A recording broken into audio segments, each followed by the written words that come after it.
누나, 차키 보니까 벤츠 타네? 우리 준우군 생활 꼬이는 거 보기 싫으면 총알 지원 좀 빵빵하게 해주셔야겠는데? 조카의 맞선임이라는 병장은 이모 앞에서 탕수육을 맨손으로 집어먹으며 대놓고 200만 원의 상납금을 요구합니다. 믿었던 당직 사령마저 스마트폰 게임 랭킹전에 빠져 항의하는 그녀를 벌레 보듯 쳐다보며 소리치죠. 아, 아줌마. 시끄러우니까 좀 나가요. 영업 방해로 헌병 불러서 끌어내기 전에. 그 순간 얼음 마녀라 불리는 이모, 육군본부 감찰실장 강지원 준장의 눈빛이 차갑게 식어버립니다. 그녀가 휴대폰을 꺼내 누르고 누군가에게 전화를 거는데요. 나 강지원이다. 오창석 소장.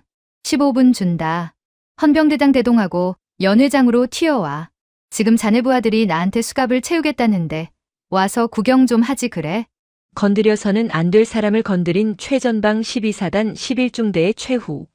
사단장마저 벌벌 떨게 만든 참교육 현장을 지금 공개합니다. 여러분, 오늘도 편안한 시간 보내고 계신가요? 고구마 없는 사이다 이야기 재미있게 시청하시고 내용이 마음에 드셨다면 구독과 좋아요 부탁드리겠습니다. 그럼 이야기 시작하겠습니다. 오전 4시. 서울 용산구 한남동의 고급 빌라. 도시의 소음조차 잠든 시각이었지만 강지원 준장은 이미 깨어 있었다. 육군본부 감찰실장이라는 직함은 그녀에게 잠보다 더 무거운 각성을 요구하곤 했다. 그러나 오늘 그녀의 눈을 뜨게 한 것은 업무용 비화폰의 벨소리가 아니었다. 간밤에 걸려온 발신자 표시 제안으로 울리던 조카의 흐느낌이었다. 이모, 나 살려줘. 제발. 그 한마디가 강지원의 심장을 난도질했다. 그녀는 침대에서 일어나 습관처럼 이부자리를 각 잡나 정리했다. 거울 속에 비친 45세의 강지원은 차가웠다. 대한민국 여군 최초의 작전병과 출신 장성. 피도 눈물도 없다는 얼음마녀. 그것이 그녀를 지탱해온 갑옷이었다. 하지만 지금 그 갑옷 안에 살갗은 조카의 비명에 떨고 있었다. 그녀는 드레스룸으로 향했다. 다려진 전투복 대신 짙은 네이비색 더블 브레스티드 코트와 검은색 슬랙스를 꺼냈다. 옷 매무새는 완벽해야 했다. 빈틈없는 외양은 상대에게 심리적 압박을 주는 첫 번째 무기는 감찰 장교의 기본 소양이었다. 그녀는 서랍 깊숙한 곳에서 개인용 녹음기와 소형 캠코더가 내장된 특수 안경을 챙겼다. 지원은 지하 주차장으로 내려갔다. 관용차인 K9 대신 개인 소유의 검은색 벤츠 S클래스 세단 앞에 섰다. 운전병도 부관도 대동하지 않았다. 오늘 그녀는 장군이 아닌 분노한 보호자로서 움직일 것이었다. 시동을 걸자 8기통 엔진이 맹수의 그르렁거림처럼 낮게 울렸다. 내비게이션 목적지는 강원도 인제군 서화면. 제12보병사단 을지부대 신병교육대대 면회소. 악명 높은 산악지형, 그 고립된 왕국으로 향하는 길이었다. 차는 올림픽대로를 타고 미끄러지듯 서울을 빠져나갔다. 서울 양양 고속도로에 진입하자 지원은 가속 페달을 깊게 밟았다. 속독의 바늘이 치솟았다. 그녀의 머릿속에서는 조카 박준우 이병의 목소리가 끊임없이 재생되었다. 준우는 착해 빠진 아이였다. 건축가를 꿈꾸며 설계 도면을 그릴 때 가장 행복해하던 아이. 그런 아이가 입대 3개월 만에 살려달라고 했다. 단순한 군기 잡기가 아니었다. 그것은 명백한 구조 신호였다. 인제 터널을 지나자 풍경이 바뀌었다. 험준한 산세가 병풍처럼 둘러쳐진 곳. 군대라는 폐쇄성과 지리적 고립감이 결합하여 괴물을 키우기 딱 좋은 환경이었다. 지원의 눈빛이 매섭게 빛났다. 그녀는 조수석에 놓인 서류 가방을 힐끔 보았다. 그 안에는 어제 밤새 정보라를 통해 수집한 12사단 예하 부대들의 부조리 첩보 내역이 들어있었다. 아직 확인되지 않은 그러나 심증이 확실한 썩은 내들이 그 종이 뭉치에서 진동했다. 위병소가 보였다. 제12보병 사단이라는 부대 마크가 선명했다. 지원은 창문을 내리지 않고 하이패스 차로를 통과하듯 그대로 면회소 주차장으로 들어갔다. 경계 근무를 서던 헌병들이 고급 세단에 등장해 당황하며 무전기를 잡는 모습이 백미러로 보였다. 지원은 차에서 내렸다. 인제의 칼바람이 코트 자락을 때렸다. 그녀는 옷깃을 여미지 않았다. 그 차가운 공기가 오히려 뜨겁게 끓어오르는 분노를 차분하게 가라앉혀 주었다. 그녀는 스마트 안경의 녹화 버튼을 눌렀다. 붉은 램프가 눈에 보이지 않게 깜빡였다. 사냥의 시작이었다. 을지회관이라 불리는 면회소는 주말을 맞아 북새통이었다. 삼겹살 굽는 냄새와 라면 냄새가 뒤섞여 묘한 비린내를 풍겼다. 지원은 인파를 헤치고 접수대로 향했다. 접수대 안쪽에는 일병 계급장을 단 행정병이 턱을 괴고 앉아 모니터를 멍하니 응시하고 있었다. 지원이 다가가도 그는 고개조차 들지 않았다. 면회 신청한다. 지원의 건조한 목소리에 일병이 귀찮다는 듯 눈알만 굴려 쳐다보았다. 키오스크 쓰세요. 저기 뒤에. 고장났더군. 수기 접수해. 지원은 턱짓으로 꺼진 키오스크를 가리켰다. 일병은 짜증 섞인 한숨을 내쉬며 서랍에서 꼬깃꼬깃한 면회 신청서를 꺼내 던지듯 내려놓았다. 작성해서 주세요. 신분증이랑. 지원은 펜을 들어 간결하게 적어 내려갔다. 관계 이모 대상 52연대 3대대 11중대 이병 박준우. 그녀는 자신의 신분증 대신 운전면허증을 제시했다. 군인 신분을 노출하는 순간 놈들은 숨을 것이다. 쥐새끼들을 잡으려면 가장 방심했을 때 목덜미를 물어야 했다. 얼마나 걸리나? 방송 나오면 오겠죠. 주말이라 중대 행정반 전화 잘 안 받아요. 그냥 기다리세요. 일병은 다시 모니터로 시선을 돌렸다. 화면 속에는 걸그룹의 직캠 영상이 돌아가고 있었다.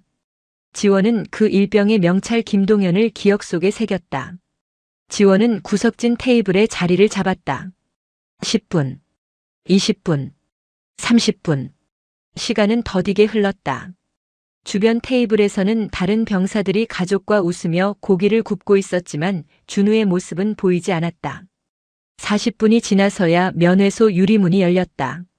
지원은 자리에서 벌떡 일어났다. 그리고 숨을 멈췄다. 들어오는 병사는 준우가 맞았다. 하지만 그녀가 알던 준우가 아니었다. 헐렁한 어급 전투복은 앙상하게 마른 몸 위에서 춤을 췄고 눈동자는 초점을 잃은 채 바닥만 보고 있었다.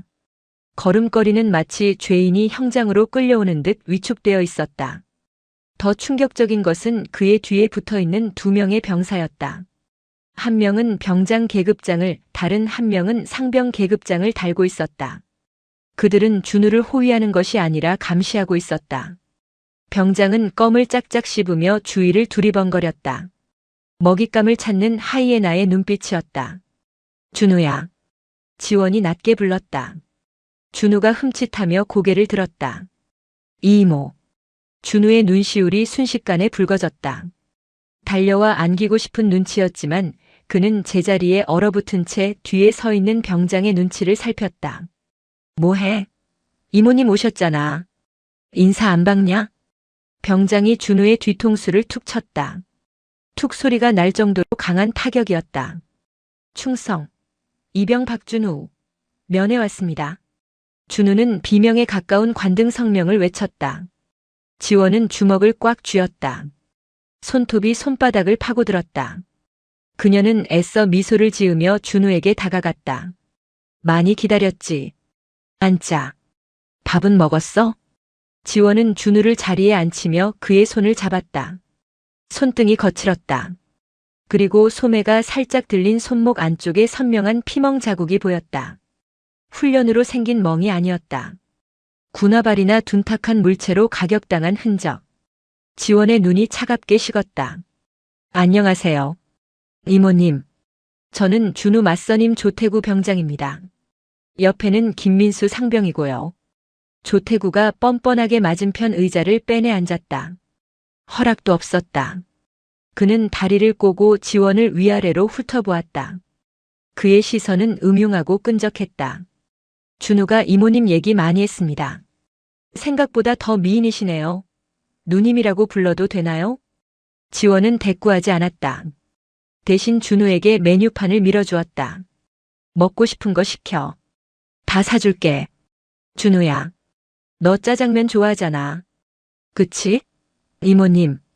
저희는 탕수육 대짜랑 깐풍기 하나면 됩니다. 아, 콜라도 큰 걸로요. 조태구가 대신 주문했다. 준우는 메뉴판을 쥔 손을 떨며 아무 말도 못했다. 내가 먹고 싶은 거 말하라고 했어. 박준우. 지원이 조태구를 무시하고 준우를 응시했다. 그냥 병장님 말씀대로. 준우의 목소리는 기어들어갔다. 조태구가 킬킬거리며 김상병의 어깨를 쳤다. 보셨죠? 얘가 이렇게 눈치가 없어요. 저희가 얘 사람 만드느라 얼마나 고생하는지 아십니까? 며칠 전에도 작업하다가 실수해서 제가 덮어주느라 아주 죽는 줄 알았습니다. 그치 준우야? 조태구가 식탁 아래로 준우의 정강이를 걷어찼다. 준우가 억눌린 신음을 삼켰다. 지원은 그 모든 것을 놓치지 않았다. 안경 속의 카메라는 조태구의 폭력과 협박을 고스란히 담고 있었다. 음식이 나왔다. 조태구와 김상병은 젓가락도 쓰지 않고 손으로 탕수육을 집어먹기 시작했다. 소스가 묻은 손가락을 쪽쪽 빨며 지원을 쳐다보는 조태구의 눈빛은 노골적인 성희롱이었다. 누나, 근데 직업이 뭐예요? 강남 사세요? 차 키 보니까 벤츠던데. 능력 있으시네. 조태구가 씹던 고기 조각이 튀었다. 준우가 군 생활 편하게 하려면 누나가 좀 도와줘야 하는 거 알죠? 요즘 군대가 좋아졌다지만 결국 사람 사는 곳이거든요. 우리 준우 에이스 만들려면 총알 지원이 좀 필요한데. 총알이라. 지원이 처음으로 입을 열었다. 네. 총알. 우리 중대는 PX 내기 축구를 자주 하거든요. 준우가 개발이라 맨날 져요. 그래서 애들 간식비가 좀 많이 깨지네. 오늘 오신 김에 준우 나라 사랑 카드에 한 200만 원만 넣어주세요. 아니면 현금으로 주셔도 되고. 200만 원. 이병 월급의 2배가 넘는 금액. 그것은 간식비가 아니었다. 불법 도박 자금이거나 상납금일 것이 뻔했다. 돈이 없으면 어떡하지? 에이, 벤츠 타는 누나가 그깟 푼 돈이 없다고요? 그럼 뭐, 다른 방법도 있긴 한데. 조태구가 음담패설을 내뱉으며 낄낄거렸다. 김상병도 따라 웃었다. 준우의 얼굴이 사색이 되어 고개를 푹 숙였다. 그만하십시오. 병장님, 제발. 준우가 갑자기 소리쳤다. 공포를 이겨낸 절규였다. 어쭈? 이 새끼가 이 몸 있고 기어오르네. 야, 엎드려. 조태구의 표정이 순식간에 악귀처럼 변했다. 면회소 한복판에서 민간인들 앞에서 벌어지는 대담한 가혹 행위 시도였다. 지원은 조용히 스마트폰을 꺼냈다. 지금 뭐 하는 짓인가? 지원의 목소리는 낮았지만 공간을 베어낼 듯 날카로웠다. 조태구가 멈칫하며 지원을 쏘아보았다. 아줌마, 남의 부대 교육하는데 끼어들지 마쇼. 꼬우면 민원 넣든가. 어차피 전역하면 끝이야. 그때 면회소 입구 쪽 행정실 문이 열리고 당직 사령완장을 찬 장교가 나왔다. 중위 계급장. 명찰에는 김철민이라고 적혀 있었다. 그는 한 손에 최신형 스마트폰을 들고 게임 화면에서 눈을 떼지 않은 채 시끄러운 쪽으로 다가왔다. 아씨, 왜 이렇게 시끄러워? 랭킹전 떨어졌잖아. 김철민 중위가 짜증스럽게 머리를 극적였다. 조태구는 김중위를 보자마자 능글맞게 웃으며 경례했다. 충성. 김철민 중위님. 아닙니다. 이 이병 녀석이 교육이 좀 덜 돼서 훈계 중이었습니다. 김중위는 상황을 파악하려는 시도조차 하지 않았다. 그는 힐끗 준우와 지원을 보더니 대수롭지 않게 말했다. 적당히 해라. 민간인들 보니까. 야 박준우. 너는 왜 맨날 선임들한테 털리냐? 빠져가지고. 장교가 병사 간의 부조리를 묵인하는 것을 넘어 피해자를 질책했다. 이것은 시스템의 붕괴였다. 김철민 중위. 지원이 그를 불렀다. 김중위가 미간을 찌푸리며 돌아봤다. 뭡니까? 아줌마는. 자네는 당직 사령으로서 병사 간의 폭행과 금품 갈취 정황을 목격하고도 묵인하는 건가? 게다가 민간인에 대한 성희롱 발언까지 있었는데. 김중위가 코웃음을 쳤다. 아줌마. 드라마를 너무 많이 보셨네. 갈취는 무슨. 애들끼리 친해서 장난친 거 가지고. 그리고 성희롱. 증거 있어요? 우리 애들이 그럴 애들도 아니고. 괜히 와서 분위기 흐리지 말고 조용히 면회나 하고 가세요. 아니면 지금 당장 퇴실 조치 시킬 겁니다. 퇴실 조치라. 근거 규정은? 근거? 내가 여기 대장이야. 그게 근거야. 군사경찰 불러서 끌어내기 전에 좋게 말할 때 가세요. 진짜 재수없게 걸려가지고. 김중희는 다시 게임 화면으로 시선을 돌리며 손을 휘휘 내저었다. 파리를 쫓는 동작이었다. 조태구와 김상병이 뒤에서 킬킬거렸다. 준우는 절망적인 표정으로 지원의 옷자락을 잡았다. 이모, 그냥 가요. 제발. 나 괜찮아. 준우의 손이 덜덜 떨리고 있었다. 지원은 그 떨리는 손을 따뜻하게 감싸주었다. 그리고 아주 차갑게 웃었다. 그래. 군사경찰을 불러야겠군. 그리고 자네가 말한 그 대장이 누구인지 확인도 좀 해야겠고. 지원은 코트 안주머니에서 스마트폰을 꺼냈다. 보안 폴더를 해제하고 단축 번호 1번을 눌렀다. 신호가 가기도 전에 상대방이 전화를 받았다. 통신보안. 12사단장 소장 오창석입니다. 휴대폰 너머로 들리는 중후한 목소리에 김철민 중위의 손가락이 멈췄다. 조태구의 씹던 입이 벌어졌다. 오 소장. 나야. 육군본부 감찰실장 강지원. 면회소의 공기가 순식간에 얼어붙었다. 김철민 중위의 얼굴에서 핏기가 썰물처럼 빠져나갔다. 지원은 그 창백해진 얼굴을 정면으로 응시하며 말을 이었다. 지금 자네 사단 52연대 면회소인데 상황이 아주 흥미로워.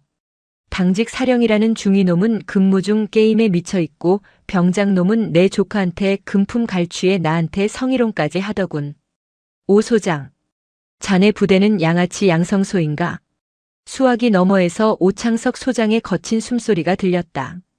당황과 분노가 뒤섞인 침묵이 흘렀다.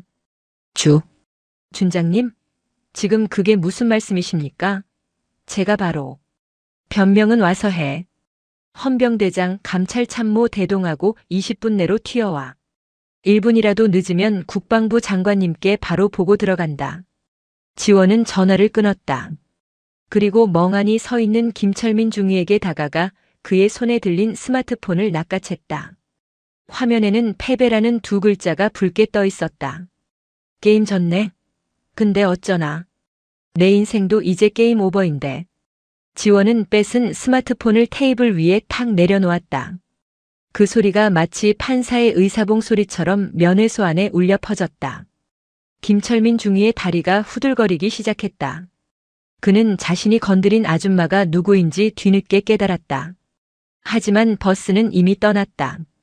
지옥행 급행열차가 기적 소리를 울리며 다가오고 있었다. 전화가 끊긴 면회소 안에는 질식할 듯한 침묵만이 감돌았다. 주말에 활기찼던 소음은 순식간에 진공 상태처럼 빨려 들어갔고 오직 냉장고 모터 돌아가는 소리만이 웅웅거렸다. 김철민 중위는 테이블 위에 놓인 자신의 스마트폰을 멍하니 내려다보았다. 화면은 꺼졌지만 그의 동공은 여전히 지진이 난 듯 흔들리고 있었다. 육군본부 감찰실장. 그 단어가 뇌리를 강타할 때마다 심장이 쪼그라드는 것 같았다. 그는 힐끔 강지원을 쳐다보았다. 그녀는 더 이상 그에게 눈길조차 주지 않은 채 냅킨으로 준우의 땀을 닦아주고 있었다. 그 무심함이 더 큰 공포로 다가왔다. 자신은 이미 그녀의 안중에도 없는 처리 대상 폐기물에 불과하다는 뜻이었기 때문이다. 준장님? 김중희가 떨리는 목소리로 입을 열었다. 무릎이 제멋대로 꺾여 어정쩡한 자세였다. 오해가 있으신 것 같습니다. 저는 진짜 몰랐습니다. 그냥 아줌마. 아니, 민간인이신 줄 알고. 입 다물어. 지원은 고개도 돌리지 않고 차갑게 내뱉었다. 내 해명은 군사법원 판사 앞에서 해. 내 귀는 썩은 변명을 들을 만큼 한가하지 않으니까. 옆에 있던 조태구 병장과 김민수 상병은 상황 파악이 덜 된 듯 눈알만 굴리고 있었다. 하지만 사단장이라는 단어와 김중희의 비굴한 태도에서 본능적인 위기감을 느꼈다. 조태구가 슬그머니 자리에서 일어나려 했다. 저희는 중대 집합이 있어서 먼저 가보겠습니다. 충성. 앉아. 지원의 목소리가 채찍처럼 날아들었다. 누구 맘대로 가? 여기가 내 안방인가? 자리에 엉덩이 붙이고 꼼짝 말고 있어. 움직이면 타령으로 간주하고 그 자리에서 제압할 거니까. 지원이 코트 주머니에 손을 넣은 채 그들을 쏘아보았다. 그 서늘한 눈빛에 조태구는 엉거주춤 다시 의자에 주저앉았다. 그는 식은땀을 흘리며 테이블 밑으로 손을 내려 황급히 누군가에게 문자를 보내려 했다. 증거인멸 시도였다. 손 올려. 지원은 보지도 않고 명령했다. 테이블 위에 두 손 다 올려. 주먹 쥐고. 스마트폰 꺼낼 생각하지 마. 그녀는 이미 전장의 지휘관이었다. 모든 돌발 변수를 통제하며 포위망을 좁혀가고 있었다. 15분. 정확히 15분이 지났을 때였다. 면회소 통유리창 너머 흙먼지를 일으키며 검은색 차량 행렬이 들이닥쳤다. 사이렌 소리는 없었지만 그 속도와 기세는 폭격기와 같았다. 선두의 검은색 제네시스 EQ900이 급정거하며 타이어 타는 냄새를 풍겼다. 번호판 대신 붙은 붉은 성판. 은색 별 2개가 햇빛을 받아 섬광처럼 번쩍였다. 뒤이어 KO, 스타렉스, 군용 레토나 차량들이 줄지어 멈춰섰다.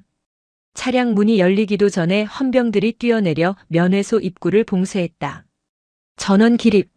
누군가의 외침에 면회소 안에 있던 모든 병사와 면회객들이 엉겁결에 일어섰다. 자동문이 열리고 오창석 소장이 들어왔다. 전투복 차림에 단독 군장 요대까지 찬 상태였다. 그의 뒤로 52연대장, 감찰참모, 헌병대장이 사색이 된 얼굴로 뒤따랐다. 오 소장의 얼굴은 분노와 당혹감으로 붉게 상기되어 있었다. 그는 입구에서 두리번거릴 필요도 없었다. 면회소 중앙, 폭풍의 눈처럼 고요하게 앉아있는 강지원을 발견하자마자 성큼성큼 다가갔다. 군화 발소리가 면회소 바닥을 울렸다. 김철민 중위는 사단장의 얼굴을 보자마자 다리에 힘이 풀려 바닥에 털썩 주저앉았다. 사단장님. 오 소장은 김중위를 벌레 보듯 지나쳐 강지원 앞에 섰다. 차렷, 경례, 충성. 오 소장을 필두로 한 12사단 지휘부가 일제히 강지원에게 거수 경례를 올렸다. 쩌렁쩌렁한 구호 소리에 면회소의 유리창이 떨릴 정도였다. 그 압도적인 위압감에 조태구 병장은 입을 떡 벌린 채 굳어버렸다. 자신이 누나라고 부르며 희롱했던 여자가 자신의 사단장이 경례를 박는 투스타보다 높은 존재 혹은 그에 준하는 실세라는 사실이 뇌를 마비시켰다. 지원은 천천히 자리에서 일어났다. 그녀는 경례를 받지 않았다. 대신 싸늘한 눈으로 오 소장을 내려다보았다. 오창석 소장. 17분 걸렸네. 양호해. 하지만 자네 부대 상태는 전혀 양호하지 않더군. 송구합니다. 면목 없습니다, 준장님. 오 소장은 부동자세로 고개를 숙였다. 이마에서 땀방울이 뚝뚝 떨어졌다. 내 조카 박준우 이병이야. 자네 부하들이 아주 알뜰살뜰하게 챙겨주더군.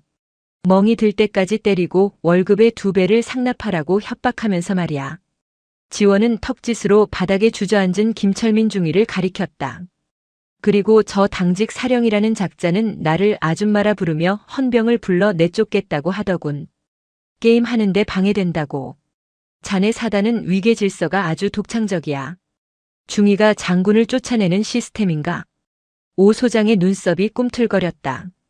그는 천천히 고개를 돌려 바닥에 쓰러진 김철민을 노려보았다.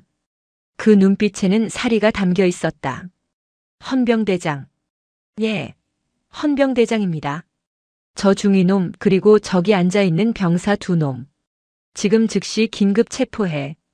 계급장 떼고 수갑 채워. 알겠습니다. 헌병들이 들이닥쳤다. 김철민 중위는 비명도 지르지 못한 채 제압당했고 조태구 병장은 살려주십시오. 제가 안 그랬습니다. 라고 발버둥 쳤지만 헌병의 군홧발에 짓눌려 얼굴이 바닥에 처박혔다. 이게 끝이 아니야, 오 소장. 지원이 코트 자락을 휘날리며 앞으로 걸어 나왔다. 면회소는 빙산의 일각이지. 진짜 썩은 내는 저 위 생활관에서 나고 있어. 가자. 내 눈으로 직접 확인해야겠으니까. 지원의 선언에 52연대장의 얼굴이 흑빛으로 변했다. 차량 행렬은 52연대 3대대 위병소를 무사 통과했다. 차단기가 올라가고 비상 대기 중이던 5분 대기조 차량들이 길을 텄다. 12사단의 험준한 산악 지형을 깎아 만든 주둔지는 고요했지만 그 고요함은 폭풍 전야의 정막이었다. 지원이 탄 벤츠가 11중대 막사 앞에 멈췄다. 붉은 벽돌로 지어진 구형 막사. 창문 틈마다 곰팡이 핀 군대의 냄새가 배어 있었다.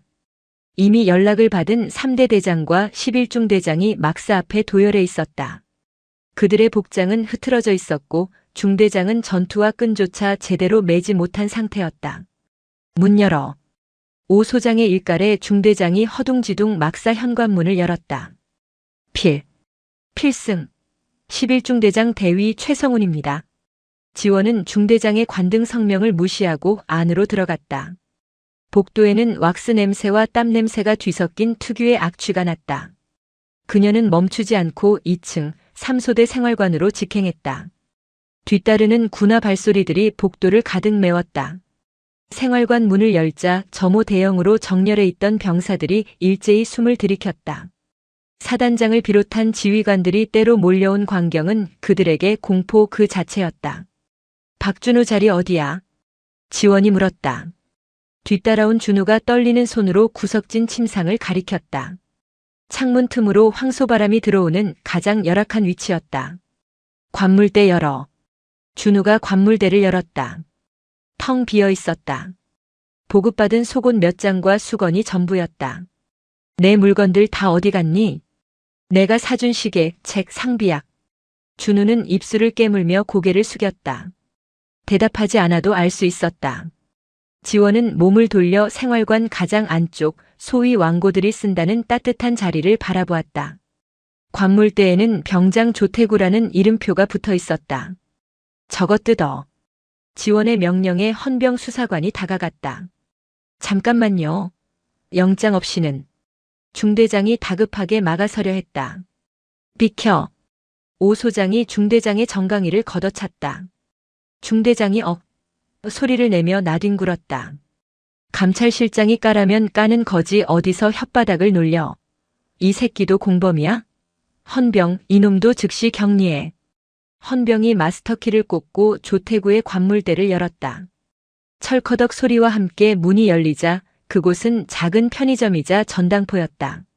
맨 위 칸에는 준우에게 사준 30만 원 상당의 지샥 시계가 놓여 있었고 그 옆에는 뜯지 않은 홍삼 세트, 각종 화장품, 그리고 수십 갑의 담배 보루가 쌓여 있었다.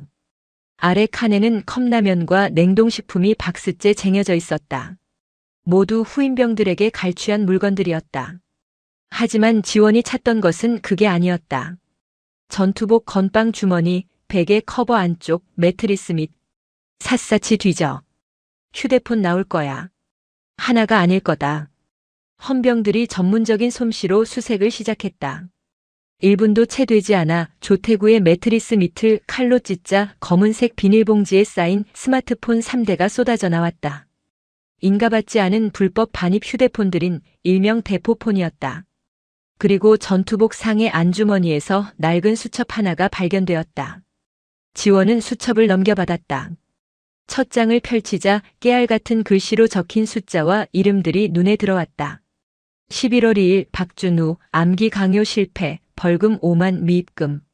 11월 5일 김희병, 관등 성명 불량 3만 완료.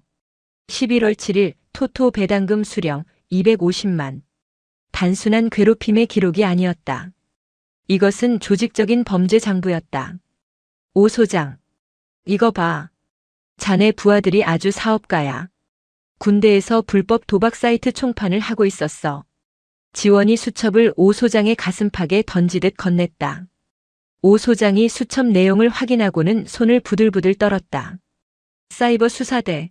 지금 당장 와서 이 폰들 포렌식 돌려. 통화 내역, 입출금 내역, 도박 사이트 접속 기록, 1분 단위로 싹 다 뽑아내. 오 소장의 고함이 생활관을 뒤흔들었다. 막사 안의 공기가 무겁게 가라앉았다. 구석에 서 있던 병사들 중 몇몇의 얼굴이 하얗게 질렸다. 조태구의 패거리들이었다. 지원은 그들의 표정 변화를 놓치지 않았다. 거기 창가 쪽에 서 있는 상병 셋. 그리고 문 옆에 병장 둘. 표정이 아주 볼만하네. 너희들도 저 장부에 지분이 좀 있나 보지. 지원이 천천히 그들에게 다가갔다. 또각거리는 구두 굽소리가 그들의 심장을 옥죄어왔다. 지금 자수하면 참작해주지. 하지만 내 힘으로 밝혀내면 너희는 전역이 아니라 교도소로 가게 될 거야. 선택해. 3초 준다. 3, 2, 접니다. 제가 시켜서 한 게 아니라 조태구 병장이 시켜서. 억지로. 상병 하나가 울음을 터뜨리며 주저앉았다. 복물이 터지듯 다른 병사들도 줄줄이 무릎을 꿇고 빌기 시작했다. 11중대는 이미 중대 전체가 거대한 범죄 조직이나 다름없었다. 사단 헌병대 조사실. 창문 하나 없는 밀실의 공기는 차갑고 건조했다. 백색 형광등 불빛 아래 조태구 병장은 수갑을 찬 채 앉아 있었다. 그의 오만했던 태도는 온데간데 없었고 눈물과 콧물로 범벅이 된 얼굴은 추레하기 짝이 없었다. 유리병 너머에서 강지원과 오창석 소장이 그를 지켜보고 있었다. 포렌식 결과 나왔습니다. 헌병대 수사과장이 두꺼운 보고서를 들고 들어왔다. 예상보다 심각합니다.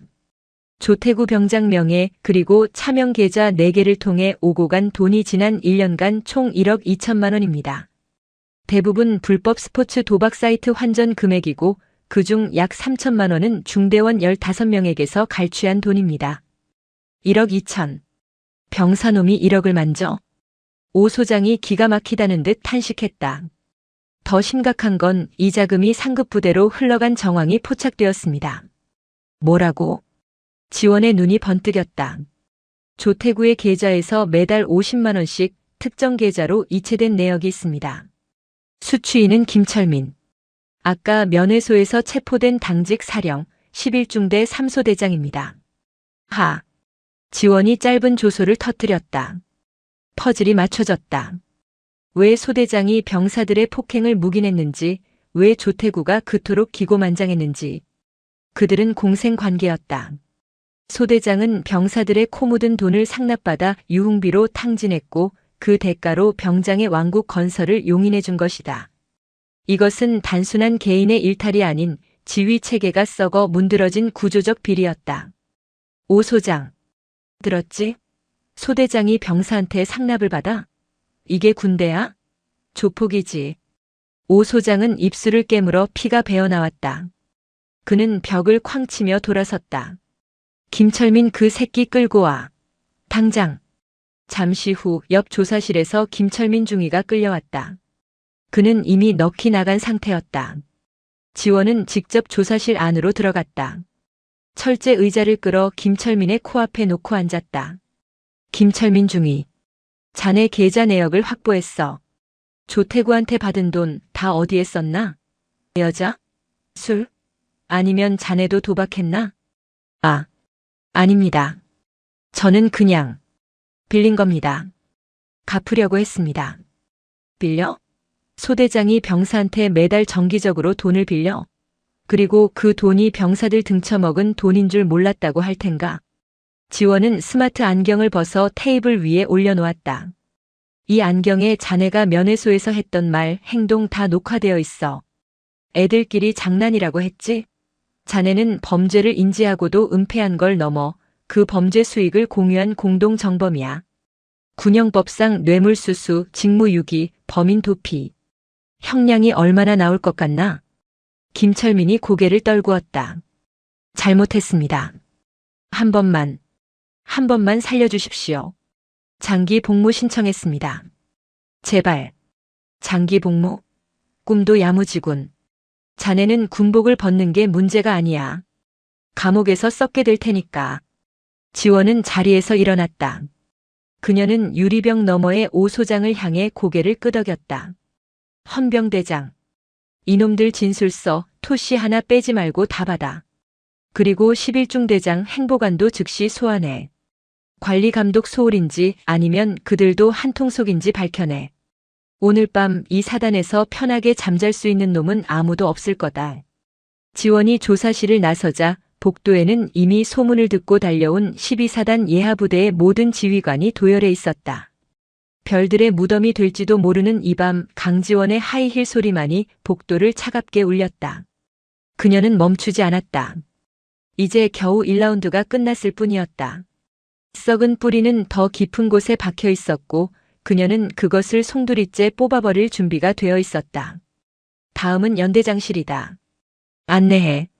지원의 서늘한 명령에 대령 계급장을 단 52연대장이 비틀거렸다. 새벽은 아직 멀었고 도파민은 이제 막 돌기 시작했다. 52연대장실의 공기는 무거웠다. 최고급 가죽 소파와 자개로 장식된 테이블이 놓인 그곳은 야전 부대라기보다 기업 임원실에 가까웠다. 연대장 박진호 대령은 식은땀을 닦으며 강지원 준장 앞에 찻잔을 내려놓았다. 찻잔이 덜그럭거리는 소리가 유난히 크게 들렸다. 차 한 잔 드십시오. 먼 길 오시느라 고생 많으셨습니다, 준장님. 치워. 지원은 찻잔을 보지도 않고 서류 뭉치를 테이블 위에 던졌다. 탁 소리에 박 대령의 어깨가 움찔했다. 박진호 대령. 자네 연대가 작년에 국방부 장관 표창 무사고 부대로 선정됐더군. 비결이 뭔가 했더니 이거였어. 지원이 던진 서류는 마음의 편지 및 국방 헬프콜 접수 기록 데이터였다. 하지만 그 내용은 모두 삭제됨 혹은 조치 완료 특이사항 없음으로 처리되어 있었다. 조태구 병장이 1년 동안 저지른 악행에 대해 이미 3번이나 익명 제보가 있었어. 11중대에서 자체 해결이 안 돼서 연대 감찰과로 넘어온 건들. 근데 자네 선에서 다 킬됐더군. 이유가 뭔가? 박 대령은 마른 침을 삼켰다. 그게 사실 확인 결과 병사들 간의 사소한 다툼으로 판명되었고 부대 관리 차원에서 화해를 유도하는 것이. 화해? 지원이 헛웃음을 터뜨렸다. 돈 뺏고 패는 게 다툼이야? 그건 범죄야. 자네는 범죄를 인지하고도 수사기관에 이첩하지 않고 덮었어. 왜? 자네 진급심사가 코앞이라서? 사고 없는 부대 타이틀 유지하려고? 지원은 자리에서 벌떡 일어났다. 그녀는 벽에 걸려있는 화려한 무사고 부대 표창 액자를 향해 걸어가더니 망설임 없이 바닥으로 내동댕이 쳤다. 와장창. 유리 파편이 사방으로 튀었다. 박 대령이 비명을 지르며 물러섰다. 이따위 가짜 명예 지키려고 내 조카를 그리고 수많은 병사를 지옥에 방치했어. 자네는 군인이 아니야. 자기 보신에 미친 정치꾼이지. 지원은 굳어있는 오창석 사단장을 돌아보았다. 오 소장. 연대장 박진호. 지금 즉시 보직 해임해. 혐의는 직무유기, 직권남용, 그리고 통신비밀보호법 위반이다. 제보 내용을 임의로 삭제하고 조작한 건 민간 법정에서도 구속감이야. 알겠습니다. 헌병대. 연대장 연행해. 사단장의 고함에 헌병들이 머뭇거리며 들어왔다. 대령을, 그것도 연대장을 체포하는 건 초유의 사태였다. 하지만 강지원의 서슬퍼런 눈빛과 사단장의 불호령 앞에 계급장은 무용지물이었다. 준장님, 한 번만 봐주십시오. 제가 30년을 군에 바쳤습니다. 연금만은.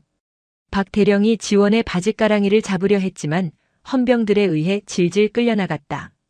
그의 비굴한 절규가 복도에 메아리 쳤다. 지원은 흐트러진 옷매무새를 정리하며 차갑게 중얼거렸다. 30년 군 생활의 대가가 범죄 은폐라면 그 퇴직금은 국고로 환수되는 게 정이지. 이로써 11중대라는 썩은 가지뿐만 아니라 그 가지를 키워낸 52연대라는 몸통까지 박살이 났다. 이제 남은 건 이 모든 과정을 지켜본 병사들에게 정의가 살아있음을 보여주는 일이었다. 다음 날 오전 9시 52연대 연병장. 겨울바람이 몰아치는 연병장에 52연대 전 장병 2000여 명이 집합했다. 단상 위에는 오창석 사단장과 강지원 준장이 서 있었고 그 옆에는 대형 스크린이 설치되어 있었다. 분위기는 엄숙하다 못해 공포스러웠다. 어제 하루 동안 연대장, 중대장, 소대장, 그리고 병장급 실세들이 줄줄이 수갑을 차고 끌려가는 것을 목격한 병사들은 숨소리조차 내지 못했다. 오창석 사단장이 마이크를 잡았다. 어제부로 52연대장 박진호는 보직 해임되었다.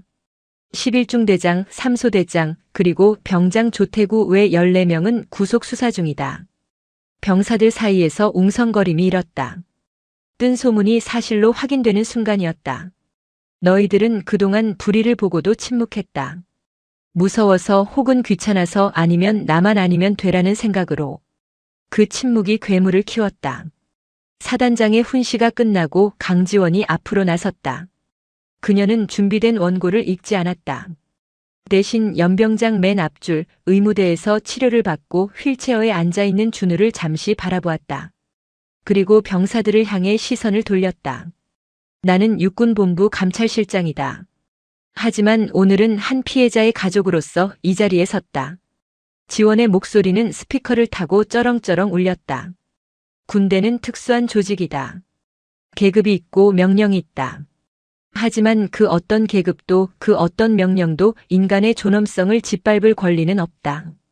너희가 입고 있는 그 군복은 국민을 지키라고 입혀준 수의지 전우를 갈취하라고 입혀준 날개옷이 아니다. 지원은 스크린을 가리켰다. 화면에는 조태구와 그 일당들이 갈취한 돈으로 도박을 하고 후임들을 조롱하던 메신저 대화 내용이 모자이크 없이 띄워졌다. 적나라한 범죄의 민낯에 병사들은 경악했다. 저들이 너희의 선임이었고 동기였다. 저들을 전우라고 부를 수 있나? 저건 기생충이다. 그리고 오늘 12사단은 완벽한 방역을 시작한다. 지원은 잠시 말을 멈추고 병사들의 눈을 하나하나 맞췄다. 지금 이 시간 이후로 피해 사실이 있는데도 숨기는 자, 가해자를 알고도 묵인하는 자는 공범으로 간주한다. 반대로 용기 내어 제보하는 자는 내 이름을 걸고 끝까지 보호한다. 내가 너희의 방패가 되겠다. 그러니 두려워 말고 썩은 환부를 도려내라. 침묵이 흘렀다. 그리고 어디선가 작은 박수 소리가 들렸다. 준우였다. 휠체어에 앉은 준우가 붕대 감은 손으로 힘겹게 박수를 치고 있었다. 그 소리는 파도가 되어 연병장 전체로 퍼져나갔다. 2,000명의 병사가 보내는 박수는 단순한 호응이 아니었다. 그것은 억압된 시스템으로부터의 해방을 알리는 신호탄이었다. 그날 오후 52연대 마음의 편지함은 터져나갈 듯이 쌓였다. 그동안 묻혀있던 수백 건의 부조리 고발이 쏟아져 나왔다. 대청소의 시작이었다. 사건 발생 6개월 후 경기 이천 국군교도소 군사법원의 판결은 대한민국 창군 이래 유례가 없을 정도로 가혹하고 신속했다. 12사단 사건은 언론을 통해 인재군판 더 글로리로 불리며 전 국민적 공분을 샀기에 재판부는 일말의 관용도 베풀지 않았다. 법정안. 피고인석에 선 조태구는 죄수복을 입고 있었다. 머리는 빡빡 밀렸고 살이 쏙 빠져 광대뼈가 툭 튀어나와 있었다. 피고인 조태구. 징역 5년. 판사의 선고에 조태구의 다리가 풀렸다. 특수가혹행위, 공갈, 상습도박, 정보통신망법 위반 등 죄질이 극히 불량하며 반성의 기미가 없고 피해자에게 심각한 정신적 고통을 안겨준 점을 고려하여 중형을 선고한다. 또한 불법 취득한 범죄 수익 1억 2천만 원 전액을 추징한다. 5년. 20대 청춘의 절반이 감옥에서 날아가게 생겼다. 게다가 1억 2천만 원의 추징금은 출소 후 그를 평생 빚더미에 앉게 할 족쇄였다. 조태구는 방청석을 향해 고개를 돌렸다. 하지만 그곳에는 가족도 친구도 없었다. 오직 강지원 준장만이 팔짱을 낀 채 그를 차갑게 내려다보고 있었다. 끌고 가. 교도관들이 조태구를 양쪽에서 붙잡았다. 잘못했습니다. 준장님. 준우야. 내가 미안해. 한 번만. 그의 비명은 두꺼운 철문 뒤로 사라졌다. 김철민 중위는 징역 3년의 실형과 함께 불명예 전역 처리되었다. 군인 연금 박탈은 물론이고 성범죄 및 공갈 방조 이력이 남아 사회에서도 정상적인 취업은 불가능해졌다. 그는 법정을 나가며 강지원과 눈이 마주쳤지만 서둘러 고개를 숙였다. 그에게 강지원은 평생 꿈에 나올 저승사자였다. 사건을 은폐했던 연대장 박진호 대령은 파면되었고 군 형법상 직무유기죄로 징역 1년 6월에 집행유예 3년을 선고받았다. 30년 군 생활의 명예는 시궁창에 처박혔고 그는 연금 한 푼 받지 못한 채 빈손으로 군문을 나서야 했다. 오창석 사단장은 지휘 책임을 물어 정직 3개월의 중징계를 받았다. 진급길은 막혔지만 그는 스스로 전역 지원서를 내지 않았다. 대신 남은 임기 동안 12사단을 가장 투명한 부대로 만들겠다며 매일 밤 야전 침대에서 잠을 청하고 있었다. 그것이 그가 할 수 있는 유일한 속죄였다. 지원은 법원을 나서며 하늘을 올려다보았다. 유난히 파란 하늘이었다. 그녀의 스마트폰이 울렸다. 준우였다. 이모, 재판 끝났어요? 그래. 다 끝났어. 이제 진짜 끝이야. 지원의 입가에 처음으로 옅은 미소가 번졌다. 차가운 얼음 마녀의 가면이 벗겨지는 순간이었다. 4월의 계룡대. 벚꽃이 만개하여 본청 앞 도로를 하얗게 뒤덮고 있었다. 육군본부가 위치한 이곳은 12사단의 험준한 산악과는 비교할 수 없을 만큼 평온하고 따스했다. 지원은 점심시간에 맞춰 근무지원단 면회실로 향했다. 그곳에는 말끔한 정복 차림의 준우가 기다리고 있었다. 살이 적당히 올랐고 눈빛에는 생기가 돌았다. 그는 이제 감찰실 행정병으로 복무하며 자신과 같은 피해자들의 탄원서를 분류하는 일을 돕고 있었다. 필승, 상병 박준우. 준우가 씩씩하게 격려했다. 손목의 멍 자국은 사라졌고 그 자리에는 지원이 새로 사준 전자시계가 채워져 있었다. 경례 각이 좀 나오네 이제. 나가자. 예약해뒀어. 지원은 준우를 데리고 계룡대 인근의 고급 한정식 집으로 데려갔다. 프라이빗 룸에 앉자 임금님 수라상 부럽지 않은 음식들이 상다리가 부러지게 차려졌다. 갈비찜, 신선로, 그리고 준우가 가장 좋아하는 육회가 가득했다. 와. 이모, 이거 다 먹어도 돼요? 다 먹어. 남기면 영창 보낸다. 지원의 농담에 준우가 까르르 웃었다. 6개월 전 면회소에서 공포에 떨며 짜장면도 삼키지 못하던 모습은 온데간데 없었다. 준우는 숟가락 가득 밥을 떠먹으며 행복한 표정을 지었다. 이모, 저 요즘 꿈이 바뀌었어요. 건축가 한다며? 네, 그것도 할 건데요. 나중에 성공하면 재단을 하나 만들고 싶어요. 군대에서 억울한 일 당한 친구들 도와주는 재단이요. 이모처럼 힘없는 애들한테 총알 지원해주는 그런 사람이 되고 싶어요. 지원은 젓가락질을 멈추고 준우를 바라보았다. 지옥을 경험한 아이는 무너지지 않고 오히려 더 단단해져 있었다. 그래. 멋지네. 그때 되면 이모도 이사로 써주냐? 에이, 이모는 회장님 하셔야죠. 두 사람은 마주보고 웃었다. 창밖으로 벚꽃잎 하나가 날아와 식탁 위에 사뿐히 내려앉았다. 지원은 와인잔 대신 물잔을 들었다. 준우야. 네. 고생했다. 그리고 버텨줘서 고맙다. 이모가 구해줬잖아요. 저 평생 효도할게요. 지원은 물을 한 모금 마시며 생각했다. 정의라는 것은 거창한 구호나 법전 속에 있는 것이 아니었다.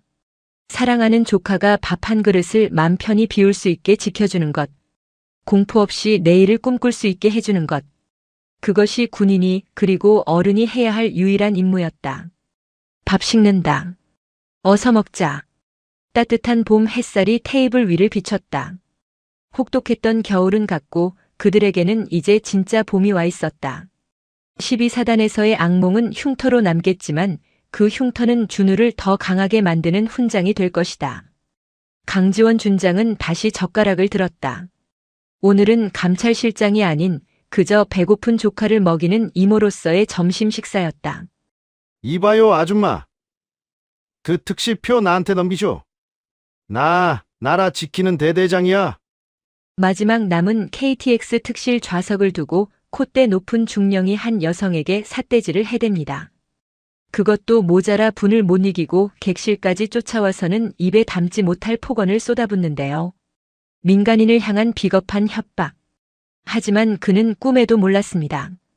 자신이 건드린 이 아줌마가 사실은 맨손으로 적을 제압하는 육군 최정예 특수임무여단 일명 참수부대의 여단장인 현역 장군이었다는 사실을 말이죠. 순간 그녀의 눈빛이 매섭게 변하며 조용히 휴대전화를 꺼내듭니다. 김대위. 나다. 지금 열차에 군 기강 문란자가 있다. 도착 즉시 헌병대 깔아라. 여러분, 오늘도 가슴 뻥 뚫리는 사이다 한잔 하실 준비 되셨나요? 오늘 이야기가 기대되신다면 구독과 좋아요 꼭 눌러주세요. 그럼 오만한 중령의 영혼까지 탈탈 털어버리는 참교육 현장, 지금 바로 시작하겠습니다. 서울의 공기는 탁했다. 늦가을에 서늘한 바람이 불었지만 서울역 광장은 수만 명의 인파가 뿜어내는 열기와 소음으로 끈적거렸다. 주말을 앞둔 금요일 오후 어디론가 떠나려는 사람들의 표정에는 설렘과 짜증이 기묘하게 뒤섞여 있었다. 그 인파 속을 헤치고 들어오는 한 사내가 있었다. 짧게 친 스포츠 머리, 다려입은 정장 바지에 등산용 기능성 점퍼, 그리고 한 손에 든 검은색 서류 가방. 누가 봐도 직업 군인의 냄새를 풍기는 육군 제1보병사단 대대장 박종훈 중령이었다. 아씨, TMO는 왜 예약이 안 되고 지랄이야. 박종훈은 미간을 잔뜩 찌푸리며 욕설을 내뱉었다. 본래라면 국군 수송 지원반을 통해 편안하게 표를 구했어야 했으나 급작스럽게 잡힌 육군본부 소집 회의 때문에 일정이 꼬였다. 게다가 주말이라 군용 객석은 이미 매진이었다. 그는 입술을 잘근 깨물며 일반 매표소 줄의 맨 뒤에 섰다. 그의 앞에는 단정한 베이지색 트렌치 코트를 입은 여성이 서 있었다. 키는 170cm가 훌쩍 넘어 보였고 어깨에 맨 가죽 가방은 꽤 무거워 보였으나 자세는 흐트러짐 없이 꼿꼿했다. 뒷모습만 봐도 범상치 않은 기운이 느껴졌지만 박종훈의 눈에 그저 자리 차지하고 있는 민간인 아줌마일 뿐이었다. 다음 분 오세요. 창구 직원의 목소리에 트렌치 코트를 입은 여성이 발걸음을 옮겼다. 박종훈도 조바심을 내며 그 뒤를 바짝 쫓아붙었다. 계룡역 가는 KTX 가장 빠른 거로 한 장 주십시오. 여성의 목소리는 낮고 차분했다. 울림이 좋은 목소리였다. 창구 직원이 키보드를 두드리더니 난처한 표정을 지었다. 고객님, 지금 일반실은 전석 매진이고요. 10분 뒤에 출발하는 열차에 특실 딱 한 자리가 남아 있습니다. 이거 놓치시면 2시간 기다리셔서 입석으로 가셔야 해요.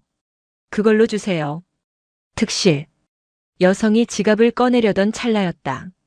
박종훈의 머릿속에서 입석이라는 단어가 윙윙거렸다. 2시간 동안 서서 간다. 감히 대한민국 육군 중령인 내가. 다리가 퉁퉁 부을 것이고 무엇보다 제복은 아니지만 품위가 손상되는 일이었다. 잠깐. 박종훈이 거칠게 앞으로 끼어들었다. 그의 어깨가 여성의 어깨를 툭 치고 지나갔다. 여성 강마리는 살짝 휘청였지만 이내 중심을 잡고 박종훈을 응시했다. 선글라스 뒤에 가려진 그녀의 눈매가 가늘어졌다. 거기 아가씨, 잠깐만 보류해봐요. 박종훈은 강마리를 아예 무시하고 창구 직원에게 들이밀었다. 어이, 직원 양반. 나 급한 군인이야. 계룡대에 작전 회의 때문에 가야 하는데 표가 없어. 그 특실표 나한테 끊어줘요. 직원이 당황하며 눈을 동그랗게 떴다. 손님. 이분이 먼저 오셨는데요. 그리고 지금 결제하시려던 참이라. 아니, 이 사람이 지금 상황 파악이 안 되나? 나 지금 나라 지키러 가는 길이라니까? 국가 안보가 중요해? 아니면 민간인 여행 가는 게 중요해? 융통성 있게 좀 합시다. 융통성 있게. 박종훈은 마치 부대 행정병을 닥달하듯 직원을 몰아세웠다. 그의 목소리가 커지자 주변 사람들의 시선이 따갑게 꽂혔다.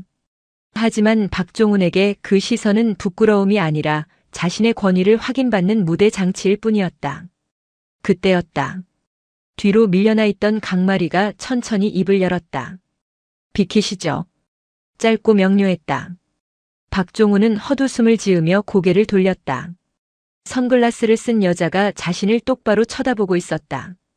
기가 막혔다. 어디 감히 민간인 여자가, 그것도 아줌 맞벌 되는 여자가 중령에게 명령조로 말한단 말인가. 뭐요? 지금 나한테 한 말입니까? 그럼 여기 새치기한 사람이 당신 말고 또 있습니까? 줄 서는 법은 유치원 때 다 떼지 않나? 나이도 먹을 만큼 먹은 것 같은데 부끄러운 줄 아세요. 강마리의 일깔에 주변에서 키득거리는 웃음소리가 들렸다. 박종훈의 얼굴이 붉게 달아올랐다. 수치심이 분노로 바뀌는 건 순식간이었다. 그는 몸을 돌려 강마리에게 위협적으로 다가섰다. 이봐요, 아줌마. 말버릇이 그게 뭐야? 내가 누군지 알아? 나 육군 중령이야. 대대장이라고. 당신 같은 사람들이 집에서 다리 뻗고 편하게 자는 게 다 누구 덕분인데 지금 어디다 대고 훈계질이야? 박종훈은 검지손가락으로 강마리의 코트깃을 삿대질했다. 침이 튀었다. 전형적인 진상의 모습이었다. 강마리는 미동도 하지 않았다. 오히려 그녀의 입가에 비릿한 미소가 번졌다. 대대장, 중령. 그녀가 코웃음을 쳤다. 그게 뭐 벼슬입니까? 그리고 나라 지키는 게 당신 혼자 하는 일이에요? 세금 내는 국민들 덕분에 월급 받고 옷 입고 밥 먹는 주제에 어디서 주인 행세를 하려듭니까? 당신 같은 군인 때문에 멀쩡한 장병들이 욕먹는 겁니다. 에이, 이 여편네가 진짜. 박종훈이 손을 들어 올리는 신용을 했다. 때릴 생각은 없었지만 겁을 주려는 의도였다. 보통의 민간인 여성이라면 움찔하며 물러서야 정상이었다. 하지만 강마리는 눈 하나 깜짝하지 않고 오히려 한 걸음 더 다가왔다. 그녀의 키가 박종훈과 거의 비슷했다. 굽없는 로퍼를 신었음에도 위압감이 상당했다. 치게? 쳐봐. 어디 한번 쳐보라고. 강마리가 선글라스를 벗었다. 날카롭고 서늘한 눈빛이 박종훈의 눈동자를 꿰뚫었다. 그 눈빛에는 살기가 서려 있었다. 수많은 전장에서 적을 제압했던 사람을 죽여본 자만이 가질 수 있는 진짜 백이 살기였다. 박종훈은 순간 멈칫했다. 본능적으로 등골이 오싹해졌다. 이 여자 뭐지? 하는 생각이 스쳤지만 이미 뱉어놓은 말이 있어 물러설 수 없었다. 자존심이 허락하지 않았다. 하, 참나. 더러워서 내가 피하지. 야, 직원. 표 줘, 그냥. 저 여자 줘버려. 박종훈은 씩씩거리며 창구 직원에게 소리쳤다. 그리고는 강마리를 향해 마지막 독설을 퍼부었다. 아줌마, 그 특실 타고 가서 참 좋겠소다. 편안하게 커피나 마시면서 가시지 그래. 우리 같은 군인들은 입석으로 짐짝처럼 구겨져서 가도 나라 걱정뿐인데 말이야. 에잉, 쯧쯧. 요즘 여자들은 이래서 안 돼. 고마운 줄을 몰라요, 고마운 줄을. 그는 일부러 강마리의 어깨를 거칠게 밀치고는 매표소를 빠져나갔다. 그의 등 뒤로 사람들의 수군거림이 따라붙었지만 그는 그것을 자신의 기계에 눌린 반응이라 착각했다. 강마리는 흐트러진 옷매를 가볍게 정리했다. 표정은 여전히 차가웠지만 쥐고 있는 주먹에는 힘이 들어가 있었다. 손님, 괜찮으세요? 창구 직원이 걱정스런 눈빛으로 물었다. 괜찮습니다. 표 주세요. 강마리는 카드를 건넸다. 영수증과 함께 건네받은 승차권에는 특실 3호차 5호라고 적혀 있었다.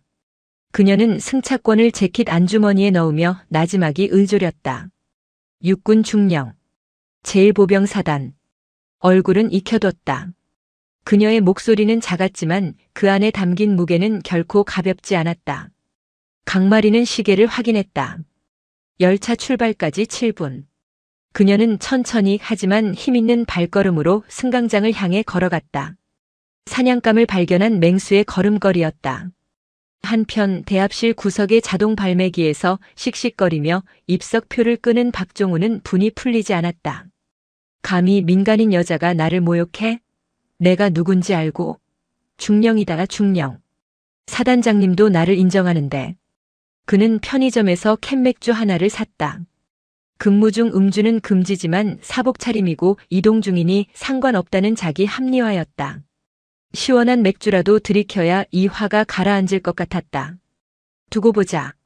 같은 기차 탄다 이거지? 박종훈의 눈이 번들거렸다. 그는 단순히 입석으로 가는 불편함보다 자신의 권위가 무시당했다는 사실을 견딜 수 없었다. 그는 캔맥주를 롱패딩 주머니에 쑤셔 넣고 승강장으로 내려갔다. 그의 시선은 하이에나처럼 특실 3호차를 찾고 있었다. 그냥 넘어갈 생각이 없었다. 기차 안에서 다시 한번 마주친다면 그때는 주변 눈치 안 보고 확실하게 본때를 보여주리라 다짐했다. 군인의 무서움을 똑똑히 보여주마. 물론 그가 보여주려는 것이 군인의 무서움이 아니라 자신의 무덤을 파는 행위라는 것을 그는 까맣게 모르고 있었다. 열차가 플랫폼으로 미끄러져 들어왔다. 육중한 쇠바퀴 소리가 마치 전투의 서막을 알리는 북소리처럼 들려왔다. 열차가 서울역을 미끄러지듯 빠져나갔다. 차창 밖으로 회색빛 빌딩 숲이 뒤로 밀려나고 한강 철교 위를 달리는 열차 바퀴 소리가 규칙적인 진동을 만들어냈다. 특실 3호차 5호석. 강마리는 가죽 가방을 선반 위에 올리지 않고 옆자리에 두었다. 어차피 옆자리는 비어 있었고 꺼내야 할 서류가 많았기 때문이었다. 그녀는 재킷 안주머니에서 검은색 뿔테 안경을 꺼내 썼다. 선글라스를 썼을 때의 날카로운 인상은 조금 누그러졌지만 지적인 냉철함은 배가 되었다. 그녀가 펼친 서류철 표지에는 미래 육군 지휘관 리더십 강화 방안 및 특수전 교리 발전 세미나라는 문구가 굵은 고딕체로 박혀 있었다. 후. 짧은 한숨과 함께 그녀는 볼펜을 돌렸다. 이번 세미나는 육군본부 주관으로 전국의 주요 지휘관들이 모이는 자리였다. 그녀는 발제자이자 주요 토론자였다. 최근 불거진 초급 간부들의 이탈 문제와 중견 지휘관들의 매너리즘을 어떻게 타파할 것인가. 그것이 그녀의 머릿속을 꽉 채우고 있었다. 아까 매표소에서 마주친 무례한 중령 같은 자들이 바로 군을 병들게 하는 주범이었다. 그런 놈들이 지휘봉을 잡고 있으니 강마리는 고개를 저으며 서류에 집중하려 애썼다. 특실의 안락한 좌석은 뒤로 젖혀져 있었고 승무원이 가져다준 생수와 견과류가 테이블 위에 놓여 있었다. 고요하고 쾌적했다. 반면 특실과 일반실 사이의 연결 통로. 박종훈 중령은 지옥을 맛보고 있었다. 주말 하행선 열차의 입석 공간은 이미 만원이었다. 등산복을 입은 중년 남성들의 땀 냄새, 대학생들의 시끌벅적한 수다 소리, 짐 가방에 치이는 다리. 모든 것이 그를 짜증나게 했다. 아, 좀 비킵시다. 사람 지나가는데. 박종훈은 화장실 앞 구석을 차지하고 앉은 청년에게 신경질을 부렸다. 좁은 공간에 엉덩이를 들이밀며 겨우 자리를 확보한 그는 롱패딩 주머니에서 미지근해진 캔맥주를 꺼냈다. 칙탁. 맥주 캔 따는 소리가 좁은 통로에 울렸다. 주변 사람들이 눈살을 찌푸리며 쳐다봤지만 박종훈은 보란듯이 맥주를 벌컥벌컥 들이켰다. 알코올이 들어가자 빈속이 짜릿해지며 억눌려 있던 분노가 다시금 고개를 쳐들었다. 내가 왜 여기서 이러고 가야 해? 육사 출신 엘리트인 내가? 저 안에서 다리 뻗고 가는 저 여편네 때문에? 그의 머릿속에서 아까 매표소의 상황이 무한 재생되었다. 여자의 그 꼿꼿한 태도, 자신을 내려다보던 선글라스 너머의 눈빛, 그리고 부끄러운 줄 아세요라는 모욕적인 언사. 생각할수록 피가 거꾸로 솟는 것 같았다. 대대장, 그게 벼슬이냐고. 이 무식한 여자가 군대를 뭘로 알고. 그는 혼잣말로 중얼거렸다. 취기가 오르자 판단력이 흐려지고 대신 그 자리를 오만함과 피해의식이 채웠다. 그는 자신이 정당한 권리를 침해당했다고 믿었다. 군인은 국가를 위해 희생하니까 민간인은 당연히 군인에게 양보하고 감사해야 한다는 비뚤어진 특권 의식이 그의 뇌를 지배했다. 열차가 광명역을 지나 속도를 높이자 덜컹거림이 심해졌다. 서서 가는 다리가 뻐근해 오기 시작했다. 박종훈은 유리창 너머로 보이는 특실 내부를 흘끔거렸다. 불투명 시트지가 붙어 있어 안이 잘 보이지 않았지만 그 너머에 그 여자가 편안하게 앉아 있을 것을 생각하니 배가 아파 견딜 수가 없었다. 얼굴이나 한번 다시 보자. 가서 군인의 기백으로 눌러주면 찍소리도 못하겠지. 기차 안인데 지가 어쩔 거야. 박종훈은 찌그러진 맥주캔을 쓰레기통에 거칠게 던져 넣었다. 그리고는 옷매무새를 다듬었다. 넥타이를 고쳐 매고 점퍼 지퍼를 목까지 올렸다. 거울에 비친 자신의 얼굴이 붉게 상기되어 있었지만 그는 그것을 호랑이 같은 혈색이라고 여겼다. 어이, 거기 좀 비켜봐요. 화장실 좀 갑시다. 그는 입석 승객들을 거칠게 밀치며 3호차 특실로 향하는 자동문 버튼을 눌렀다. 치잉. 문이 열리자마자 서늘하고 쾌적한 에어컨 바람이 그의 얼굴을 때렸다. 공기부터가 달랐다. 그 쾌적함이 그를 더욱 비참하게 만들었고 동시에 더욱 공격적으로 만들었다. 특실 내부는 고요했다. 승객들은 대부분 잠을 청하거나 조용히 독서를 하고 있었다. 박종훈의 구두굽 소리가 유난히 크게 울렸다. 또각또각. 그는 일부러 발소리를 크게 내며 복도를 걸었다. 자신의 존재감을 과시하고 싶어서였다. 좌석 번호를 훑던 그의 시선이 5호석에 꽂혔다. 그 여자였다. 베이지색 트렌치 코트를 벗어두고 하얀색 셔츠 차림으로 서류를 보고 있었다. 안경을 쓴 옆모습이 꽤 지적으로 보였지만 박종훈의 눈에는 그저 건방진 아줌마일 뿐이었다. 박종훈은 그녀의 자리 옆 통로에 멈춰섰다. 그리고는 짐짓 헛기침을 크게 했다. 크흠, 흠. 강마리는 미동도 하지 않았다. 볼펜으로 서류의 특정 문단의 밑줄을 긋고 있을 뿐이었다. 무시당했다는 생각에 박종훈의 눈썹이 꿈틀거렸다. 그는 몸을 숙여 강마리의 테이블을 손가락으로 툭툭 쳤다. 이봐요. 내 말 안 들립니까? 그제야 강마리가 고개를 돌렸다. 안경 너머의 눈동자가 박종훈을 건조하게 응시했다. 마치 귀찮은 파리를 보는 듯한 눈빛이었다. 무슨 일이시죠? 입석 승객은 특실 출입이 제한될 텐데요.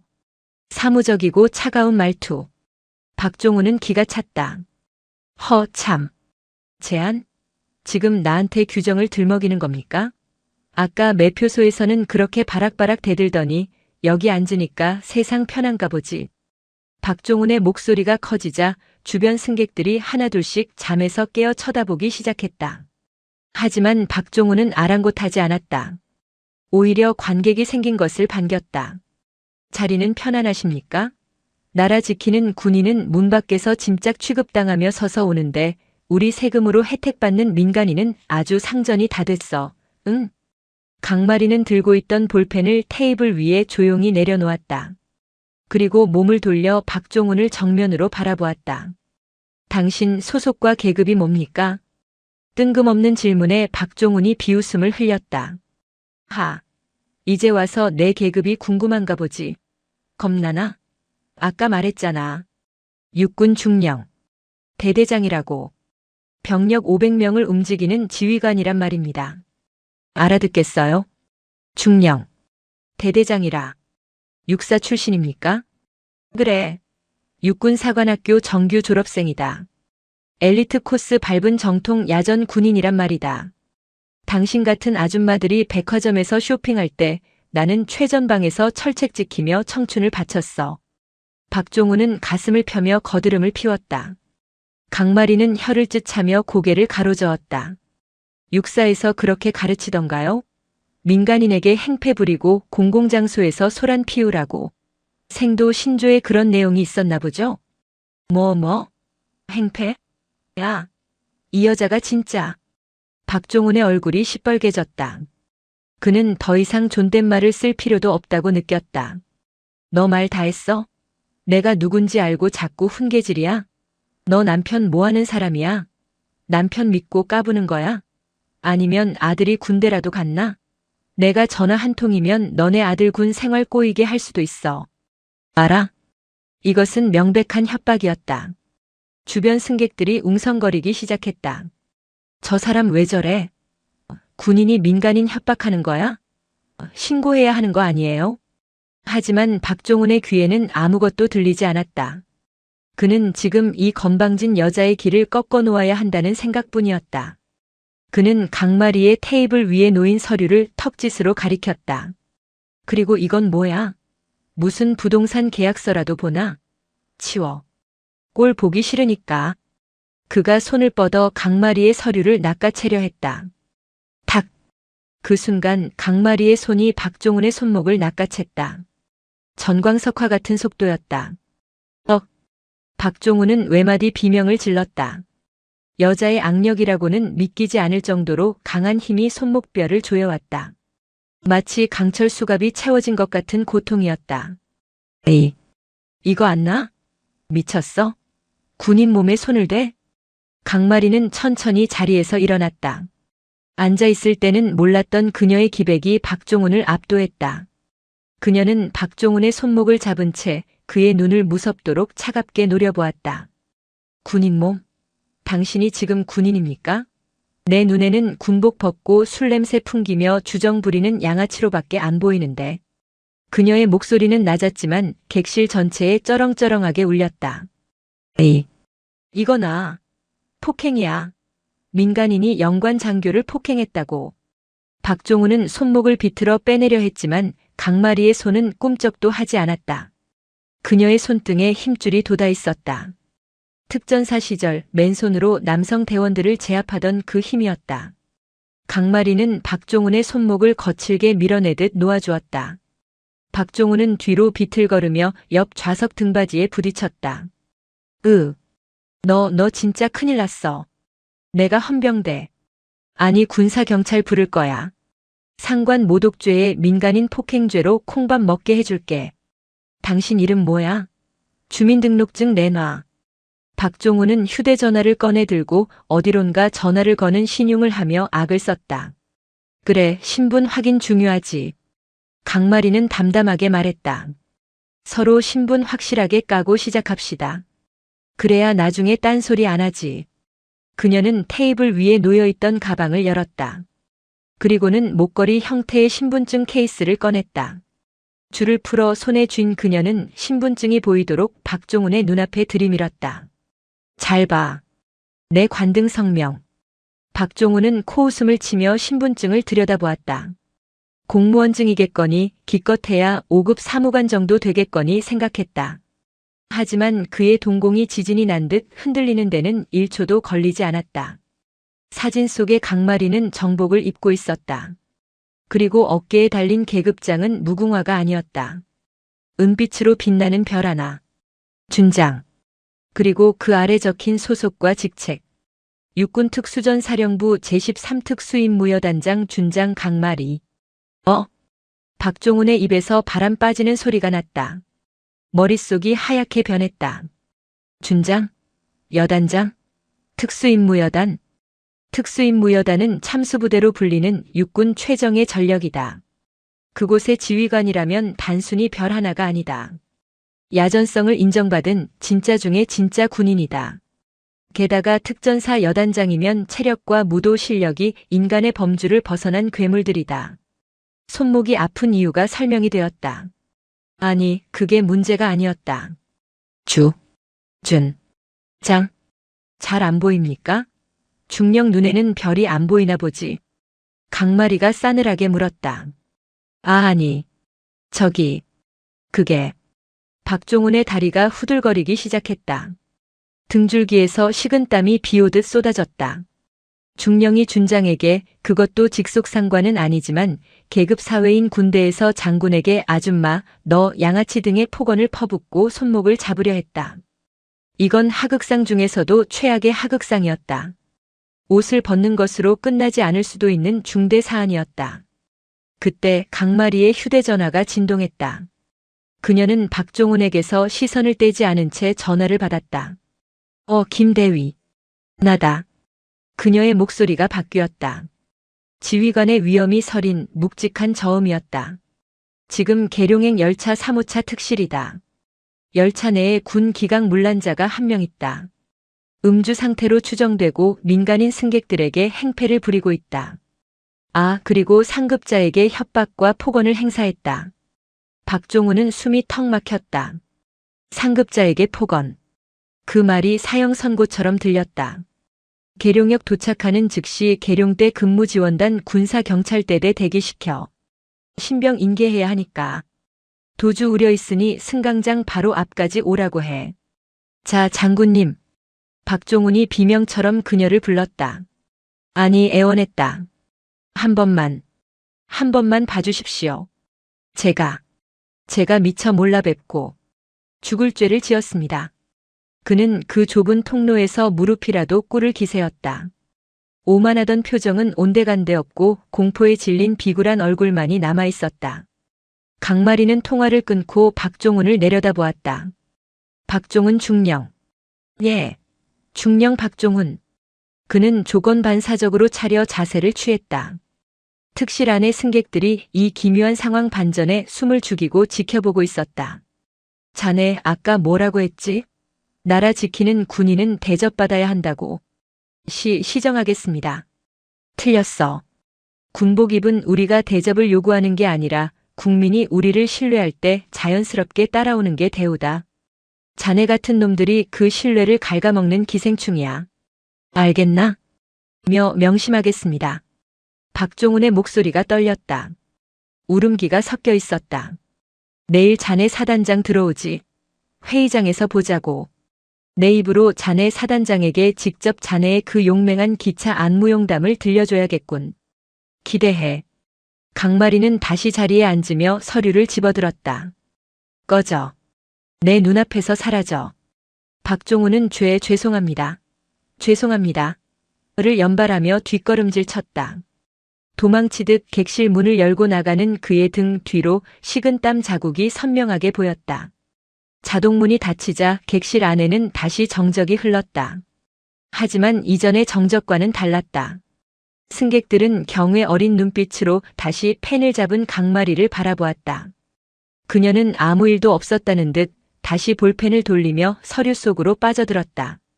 KTX 열차가 오송역을 지나 남쪽으로 질주하는 동안 3호차와 4호차 사이 연결 통로는 박종훈 중령에게 있어 완벽한 독방 감옥이었다. 조금 전까지만 해도 입석 승객들의 땀 냄새가 불쾌하다며 짜증을 냈던 그였다.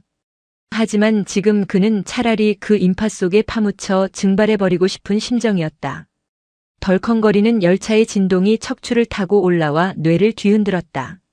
속이 울렁거렸다. 아까 마신 캔맥주가 위장에서 독국물로 변해 식도를 타고 역류하는 것만 같았다. 미친놈. 박종훈, 이 등신 같은 새끼. 그는 떨리는 손으로 마른 세수를 했다. 손바닥에 차가운 식은땀이 흥건했다. 준장. 그냥 준장도 아니고 특수전사령부 특수임무여단장. 대한민국 육군에서 가장 강하고 가장 독하며 가장 실전적인 부대의 지휘관. 일명 참수부대의 수장. 박종훈은 자신의 육군사관학교 선배들이 했던 말을 떠올렸다. 야, 특전사 여단장들은 건드리는 거 아니다. 그 양반들은 눈빛부터가 달라. 사람 죽이는 기술만 수십 년 연마한 인간병기들이야. 게다가 진급심사 때 발언권도 세서 웬만한 야전 사단장들도 함부로 못해. 그런 사람에게 아줌마라고 불렀다. 남편 믿고 까부냐고 했다. 심지어 손목을 잡으려 했다.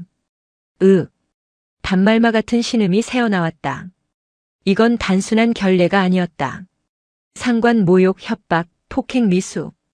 군 형법상 징역형도 가능한 사안이었다. 옷을 벗는 건 확정이고 군인 연금 박탈의 불명예 전역, 아니 전과자가 될 수도 있는 절체절명의 위기였다. 그는 주머니 속 휴대전화를 만지작거렸다. 사단장에게 미리 이실 찍고 해야 하나? 아니면 인사참모에게 전화해서 수습할 방법을 물어봐야 하나? 하지만 손가락이 움직이지 않았다. 사단장인 최영 소장의 불같은 성격을 알기 때문이었다. 뭐? 기차에서 술 처먹고 민간인한테 행패 부리다 알고 보니 특전 여단장? 야, 이 새끼야, 나가 죽어. 할복해. 사단장의 고함 소리가 환청처럼 들려왔다. 이번 역은 계룡역입니다. 안내방송이 나오는 순간 박종훈의 심장이 쿵 하고 내려앉았다. 사형 집행장으로 들어오라는 저승사자의 호출 같았다. 열차가 속도를 줄이자 창밖으로 계룡시의 풍경이 스쳐 지나갔다. 평화로워 보이는 시골 풍경이었지만 박종훈의 눈에는 모든 것이 회색빛으로 보였다. 에어브레이크 소리와 함께 열차가 멈춰섰다. 문이 열렸다. 박종훈은 다리에 힘이 풀려 주저앉을 뻔한 것을 간신히 문틀을 잡고 버텼다. 특실 3호차 문이 열리는 것을 훔쳐보았다. 가장 먼저 내린 것은 강마리 준장이었다. 트렌치코트 자락을 휘날리며 승강장에 발을 디디는 그녀의 모습은 영화 속 주인공 같았다. 그리고 그 앞에는 이미 누군가가 대기하고 있었다. 충성. 육군본부 인사사령부 의전장교 대위 김철수입니다. 강마리 장군님 맞으십니까? 각 잡힌 정복을 입은 대위가 절도 있게 거수 경례를 올렸다. 그 옆에는 군사경찰 완장을 찬 부사관 2명이 날카로운 눈매로 주변을 경계하고 있었다. 박종훈은 숨을 헉 들이켰다. 진짜 불렀어. 진짜 헌병을 불렀어. 강마리는 대위의 경례를 가볍게 받아주며 무언가 지시를 내렸다. 그녀가 손가락으로 열차 연결 통로 쪽을 가리키는 듯한 제스처를 취하자 군사경찰들의 시선이 일제히 박종훈이 숨어있는 쪽으로 향했다. 박종훈은 본능적으로 승객들 틈에 몸을 숨겼다. 등산복을 입은 아저씨들 뒤에 바퀴벌레처럼 달라붙어 고개를 푹 숙였다. 심장이 입 밖으로 튀어나올 것만 같았다. 차량은 저쪽에 대기시켜 두었습니다. 그래. 수고했어. 아, 그리고 저기. 강마리의 목소리가 웅성거리는 소리에 묻혀 잘 들리지 않았다. 박종훈은 제발 그녀가 자신을 지목하지 않기를, 이 수많은 인파 속에 묻혀 잊히기를 간절히 기도했다. 다행히 강마리는 의전 차량 쪽으로 발걸음을 옮겼다. 군사 경찰들도 그녀를 호위하며 따라붙었다. 당장 체포하러 오는 것은 아닌 모양이었다. 박종훈은 그제야 참고 있던 숨을 몰아쉬었다. 하지만 그것은 안도가 아니었다. 집행유예일 뿐이었다. 그는 승강장 기둥 뒤에 숨어 강마리가 검은색 세단에 탑승하여 사라지는 것을 지켜보았다. 번호판에 성판은 없었지만 관용 차량임이 분명했다. 그녀가 떠나고 난 뒤 박종훈은 비틀거리며 개찰구를 빠져나왔다. 다리가 후들거려 제대로 걷기가 힘들었다. 계룡역 광장. 평소라면 동기들을 만나 반갑게 인사를 나누고 담배 한 대 피우며 여유를 부렸을 장소다. 하지만 지금 그는 죄인이었다. 혹시라도 아는 사람을 만날까봐 패딩 모자를 푹 눌렀었다. 택시 승강장 줄이 길게 늘어서 있었다. 그는 줄을 설 엄두도 내지 못하고 광장 구석으로 도망치듯 걸어가 지나가는 빈 택시를 간신히 잡아탔다. 어디로 모실까요? 계룡대. 이 정문으로 가주세요. 기사가 백미러로 힐끔 쳐다보았다. 잔뜩 웅크린 채 식은땀을 흘리는 중년 남성. 수상해 보였지만 굳이 말을 걸지는 않았다. 박종훈은 차창 밖을 내다보았다. 계룡대로 향하는 가로수길이 오늘따라 유난히 길고 험난하게 느껴졌다. 저 길 끝에 자신의 운명을 결정지을 단두대가 기다리고 있었다. 택시가 엄한 경비가 삼엄한 계룡대 제2정문 앞에 멈춰섰다. 대한민국 육군, 해군, 공군 본부가 모두 모여있는 국방의 심장부. 팔각형 모양의 거대한 본청 건물이 멀리서 위용을 뽐내고 있었다. 평소 박종훈에게 이곳은 자부심의 원천이었다. 자신이 이 거대한 조직의 허리인 중령이라는 사실이 뿌듯했었다. 하지만 오늘 저 팔각정은 그를 짓누르는 거대한 비석처럼 보였다. 계산이요. 손이 떨려 카드를 2번이나 떨어뜨렸다. 택시에서 내린 그는 위병소를 향해 걸어갔다. 정복을 입은 헌병들이 날카로운 눈으로 출입자들을 검문하고 있었다. 신분증 확인하겠습니다. 새파랗게 젊은 병장이 박종훈에게 경례도 없이 사무적으로 말했다. 규정상 위병 근무자는 출입자의 신원을 확인하기 전까지 경례하지 않는다. 평소 같았으면 야, 근무 자세가 그게 뭐야? 눈 안 깔아? 라고 한 소리 했을 박종훈이었지만 지금은 그럴 처지가 아니었다. 그는 순한 양처럼 공무원증을 내밀었다. 삑. 리더기가 신분을 인식했다. 제1보병사단 소속 박종훈 중령님. 출입 목적이 어떻게 되십니까? 지휘관 워크숍. 육군본부 대강당. 목소리가 기어들어갔다. 병장은 모니터에 뜬 명단을 확인하더니 고개를 끄덕였다. 확인되었습니다. 통과하십시오. 충성. 건성으로 하는 경례를 뒤로하고 박종훈은 영내 셔틀버스를 타는 정류장으로 향했다. 이미 많은 장교들이 버스를 기다리고 있었다. 곳곳에서 별들이 반짝였다. 대령을 뜻하는 무궁화 3개는 발에 채일 정도로 많았고 원스타, 투스타들도 심심치 않게 보였다.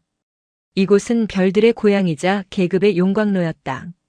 중령 계급장은 이곳에서 명함도 못 내밀 흔한 돌멩이였다. 박중령, 여기 있었네. 등 뒤에서 누군가 그의 어깨를 쳤다.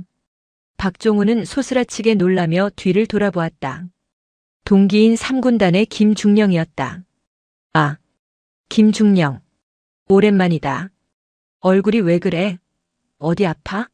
식은땀을 비오듯 흘리네. 아니야. 그냥 속이 좀 안 좋아서. 급체했나 봐. 박종훈은 애써 시선을 피했다. 김중령은 의아한 표정을 지었지만 더 묻지는 않았다. 오늘 강연자 라인업 들었냐?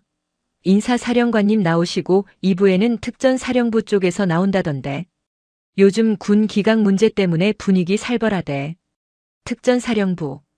그 단어에 박종훈의 위장이 다시 한번 요동쳤다. 혹시 특전사 누구 나오는지 알아? 글쎄, 여단 장급이라고 들었는데. 아, 저기 셔틀 온다. 타자. 박종훈은 도살장에 끌려가는 소처럼 셔틀버스에 올랐다. 버스는 넓은 영내 도로를 달려 육군본부 본청 앞 대강당에 도착했다. 이미 수백 명의 영관급 장교들이 로비에 운집해 있었다. 커피 향과 빳빳하게 다려진 전투복 냄새, 그리고 구두약 냄새가 뒤섞인 특유의 군대 냄새가 코를 찔렀다. 박종훈은 최대한 구석진 곳, 기둥 뒤편으로 몸을 숨겼다. 그때 로비 입구 쪽이 갑자기 소란스러워졌다. 모세의 기적처럼 인파가 좌우로 쫙 갈라졌다. 충성. 사단장님 안녕하십니까? 우렁찬 경내 구호가 로비를 울렸다. 제1보병 사단장 최영 소장이 수행부관들을 대동하고 입장하고 있었다. 날카로운 눈매에 다부진 체격, 꼬장꼬장하기로 소문난 호랑이 사단장. 박종훈의 직속 상관이었다. 최 소장은 좌우로 도열한 부하 장교들에게 가볍게 손을 들어 답례하며 걸어왔다. 박종훈은 숨을 멈췄다. 사단장과 눈이라도 마주치면 끝장이라는 생각에 그는 황급히 화장실 쪽으로 방향을 틀었다. 거기 박중령 아니야? 망했다. 사단장의 눈은 매보다 정확했다. 박종훈은 삐걱거리는 로봇처럼 몸을 돌렸다. 충성. 사단장님, 대대장 박종훈입니다. 최 소장이 뚜벅뚜벅 그에게 다가왔다. 주변의 모든 시선이 집중되었다. 그래, 고생이 많다. 오는 길은 편안했고, 그 질문이 비수처럼 꽂혔다. 편안하게 오셨냐는 아까 그 여자가 비꼬던 말이었다. 네. 예. 덕분에 잘 도착했습니다. 자네 얼굴이 반쪽이네. 요즘 부대 관리하느라 힘든가? 오늘 교육 잘 듣고 가서 애들 정신 교육 좀 확실하게 시켜. 알았나? 명심하겠습니다.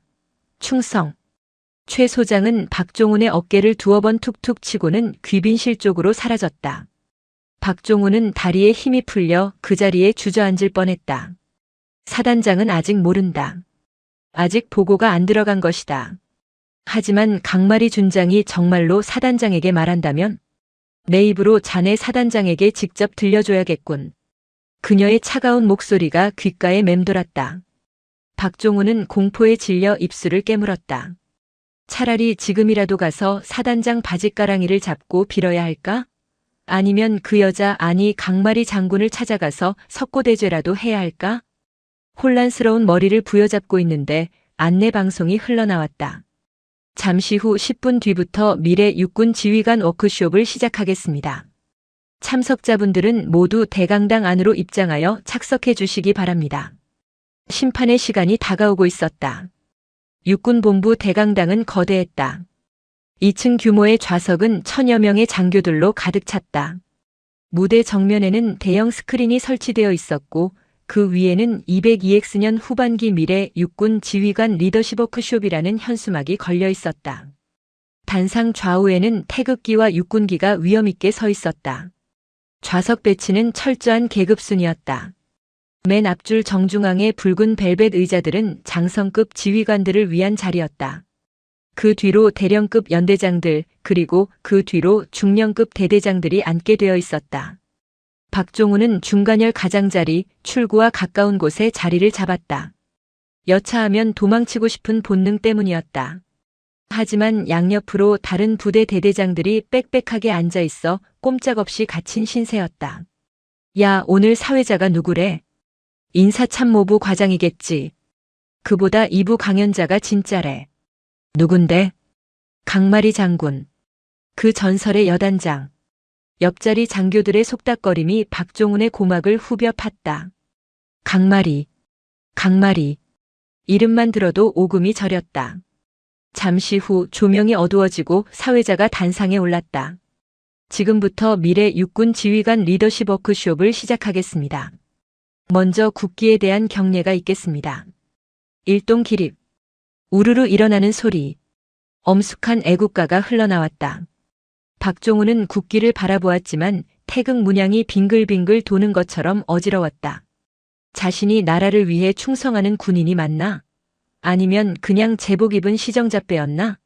자괴감이 밀려왔다. 국민 의례가 끝나고 내빈 소개가 이어졌다.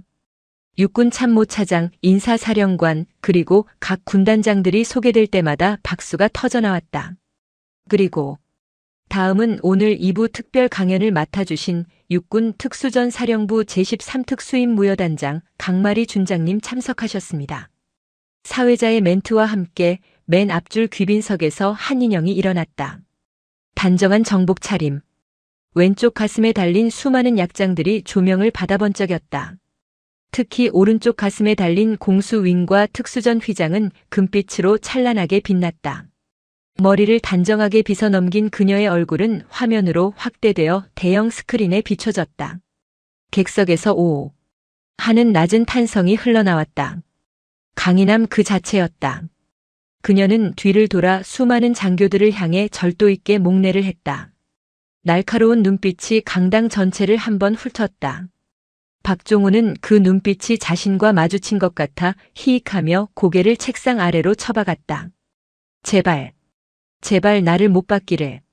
하지만 그녀의 시선은 찰나였지만 명확하게 박종훈이 앉은 구역을 스치고 지나갔다. 그녀의 입가에 아주 희미한 하지만 섬뜩한 미소가 스친 것을 본 사람은 박종훈뿐만이 아니었다. 일부 행사인 인사사령관의 훈시가 진행되는 동안 박종훈은 단 한 글자도 귀에 들어오지 않았다.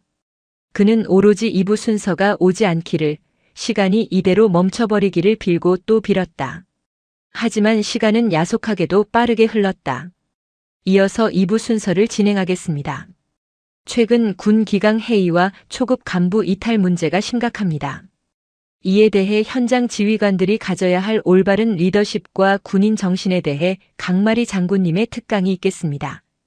큰 박수로 모셔주십시오. 우레와 같은 박수 소리가 강당을 뒤흔들었다. 강마리가 자리에서 일어나 단상으로 걸어 올라갔다. 또각또각. 마이크 앞에 선 그녀가 강당을 내려다보았다. 그녀는 준비해온 원고를 단상 위에 올려두었다. 하지만 그녀는 원고를 보지 않았다. 반갑습니다. 제13특수임 무여단장 강마리 준장입니다. 마이크를 타고 흐르는 그녀의 목소리는 차분했지만 천여 명의 장교들을 압도하는 카리스마가 있었다.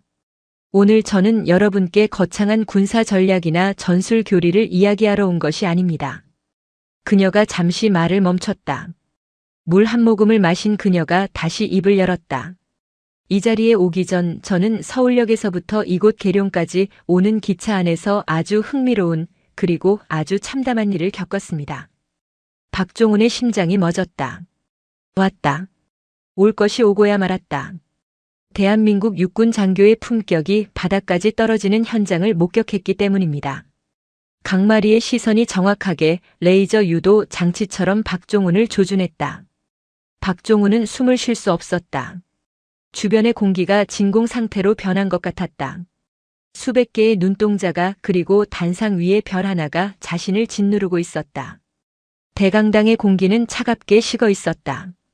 천여 명의 장교들이 숨소리조차 죽인 채 강마리 준장의 입을 주시했다. 그녀는 마이크를 잡지 않은 왼손을 단상 위에 가볍게 올려두었다. 오늘 KTX 매표소에는 마지막 남은 특실 좌석 하나를 두고 실랑이가 있었습니다. 한 남성은 자신이 나라를 지키러 가는 중령이라며 먼저 온 여성에게 양보를 강요했습니다. 객석 곳곳에서 웅성거림이 일었다. 세상에 요즘도 그런 사람 있어? 제정신이 아니구먼. 강마리는 동요하지 않고 말을 이었다. 그는 말했습니다. 군인은 입석으로 고생하며 가는데 민간인 여자가 편하게 특실을 타는 게 말이 되느냐고. 국가 안보가 중요하냐, 여행이 중요하냐고 윽박질렀습니다. 그녀의 시선이 잠시 일열의 장군석을 훑었다. 제1보병사단장 최영 소장의 얼굴이 불그락푸르락해지고 있었다. 자신의 부대원이 그런 짓을 했다는 사실을 아직은 모르겠지만 군의 명예가 실추된 것에 대한 분노였다. 여러분께 묻겠습니다. 강마리의 목소리에 힘이 실렸다. 우리가 입은 군복은 특권의 상징입니까? 아니면 책임의 상징입니까? 아무도 대답하지 못했다. 그 중령은 착각하고 있었습니다. 군인의 희생은 숭고한 것이지만 그것을 담보로 국민에게 대우를 강요하는 순간 그것은 희생이 아니라 권력이자 폭력이 됩니다. 애국심은 국민에게 청구하는 고지서가 아닙니다. 박종훈은 의자 깊숙이 몸을 파묻었다. 심장이 너무 빠르게 뛰어 갈비뼈가 아플 지경이었다. 제발 여기서 멈춰주기를. 제발 내 이름만은 나오지 않기를. 그는 속으로 수없이 빌었다. 하지만 강마리는 멈추지 않았다. 더 가관인 것은 열차 안에서의 태도였습니다. 그는 분을 이기지 못하고 특실까지 쫓아와 그 여성 승객에게 폭언을 퍼부었습니다. 아줌마 남편 믿고 까부냐, 너네 아들 군 생활 꼬이게 하겠다는 협박까지 서슴지 않았습니다. 미친 거 아니야? 객석의 반응이 더 격해졌다. 웅성거림은 이제 비난의 화살이 되어 강당을 메웠다. 아들 군 생활을 꼬이게 하겠다는 발언은 군인으로서 절대 해서는 안 될 가장 치졸한 협박이었다. 강마리는 잠시 침묵했다. 그 침묵이 박종훈에게는 영겁의 시간처럼 느껴졌다. 그 중령은 그 여성 승객의 정체를 몰랐습니다. 그저 만만한 민간인, 힘없는 여성으로만 보았겠죠. 그래서 저는 오늘 이 자리에서 그 중령에게 똑똑히 알려주고자 합니다. 당신이 그토록 무시하고 짓밟으려 했던 그 아줌마가 누구였는지 말입니다. 강마리는 천천히, 아주 천천히 박종훈이 앉아있는 구역을 향해 손을 뻗었다. 제1보병사단 박종훈 중령. 이 자리에 와 있습니까? 이름이 불린 순간 박종훈의 귀에서는 삐하는 이명소리가 들렸다. 세상이 흑백으로 변하고 주변의 소리가 차단되었다. 옆자리에 앉아있던 타부대 대대장들이 화들짝 놀라며 박종훈을 쳐다보았다. 그들의 눈빛은 경악과 경멸로 가득 차 있었다. 마치 전염병 환자를 피하듯 박종훈의 주변으로 공간이 생겼다. 맨 앞줄 제1보병사단장 최영 소장이 벌떡 일어났다. 그는 뒤를 돌아 박종훈을 찾아냈다. 호랑이 같은 눈에서 불길이 뿜어져 나왔다. 박종훈. 사단장의 낮고 굵은 목소리가 마이크 없이도 강당에 울렸다. 일어나. 박종훈은 떨리는 다리에 억지로 힘을 주어 일어섰다. 다리가 풀려 비틀거렸지만 주변의 의자를 잡고 간신히 몸을 세웠다. 천여 명의 시선이 그에게 꽂혔다. 그 시선들은 하나하나가 날카로운 바늘이 되어 그의 전신을 찔렀다. 충성. 경례 구호조차 제대로 나오지 않았다. 목소리는 염소처럼 떨리고 있었다. 강마리는 단상 위에서 그를 내려다보았다. 그녀의 표정에는 분노가 없었다. 그저 한심하고 불쌍한 인간을 바라보는 연민과 잘못된 것을 바로잡으려는 지휘관의 냉철함만이 있었다. 박종훈 중령. 열차 안에서는 그렇게 당당하더니 왜 지금은 고개를 들지 못합니까? 죄송합니다. 죽을 죄를 지었습니다. 박종훈은 고개를 숙인 채 울먹였다. 나에게 사과하지 마십시오. 강마리의 일갈에 박종훈이 흠칫 놀랐다. 당신은 나 강마리 개인에게 실수한 게 아닙니다. 당신은 오늘 대한민국 국군의 명예를 더럽혔고 국민의 신뢰를 배신했습니다.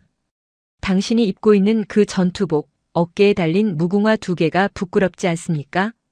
박종훈은 아무 말도 할 수 없었다. 눈물이 바닥으로 뚝뚝 떨어졌다. 당신은 계급이 벼슬인 줄 알았습니다. 계급장이 자신을 지켜주는 방패인 줄 알았습니다. 하지만 명심하십시오. 실력과 인품이 뒷받침되지 않는 계급장은 그저 어깨를 짓누르는 짐일 뿐입니다. 강마리는 시선을 돌려 강당에 모인 모든 지휘관들을 바라보았다. 여기 계신 모든 지휘관님들께 부탁드립니다. 부디 괴물이 되지 마십시오. 제복을 입었다고 해서 계급이 높다고 해서 우리가 국민 위에 군림할 자격은 없습니다. 우리가 고개를 숙여야 할 대상은 상급자가 아니라 우리가 지켜야 할 국민들입니다. 그녀의 말은 묵직한 울림이 되어 장내를 감쌌다. 몇몇 젊은 장교들은 눈시울을 붉혔고 노장군들은 고개를 끄덕이며 깊은 생각에 잠겼다. 최영 소장이 굳은 표정으로 뚜벅뚜벅 박종훈에게 걸어갔다. 사단장의 발걸음 소리가 정적을 깼다.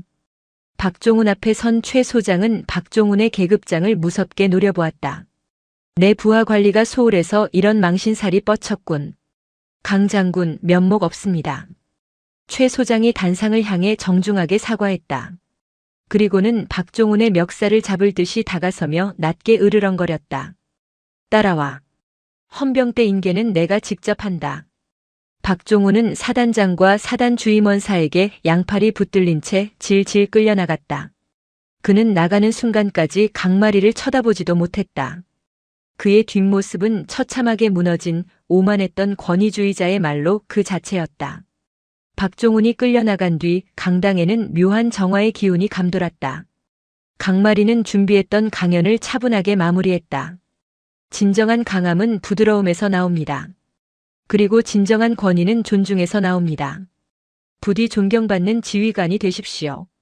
이상입니다. 와! 우레와 같은 박수 소리가 터져 나왔다. 그것은 단순히 강연에 대한 호응이 아니었다. 썩은 환부를 도려낸 시원함, 그리고 군인으로서 가야 할 길을 다시 확인한 것에 대한 경의의 표시였다.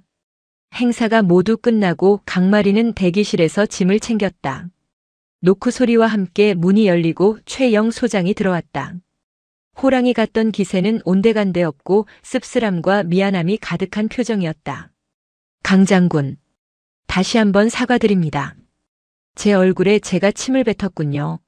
아닙니다, 선배님. 조직이 크다 보면 별별 사람이 다 있는 법 아니겠습니까? 강마리는 정중하게 예우를 갖췄다. 사적 감정은 배제한 완벽한 동료 장군으로서의 태도였다. 박중령은 어떻게 됩니까? 징계위원회 회부될 겁니다. 품위 유지 위반, 상관 모욕, 민간인 협박. 옷 벗는 건 기정사실이고 아마 연금도 깎일 겁니다. 군사경찰 조사 끝나면 바로 조치하겠습니다. 최 소장은 한숨을 내쉬었다. 그 친구 육사 출신이라고 어깨에 힘만 잔뜩 들어가 있더니 결국 사단이 나는구만. 오늘 강 장군이 아주 제대로 참교육을 해줬어. 고맙습니다.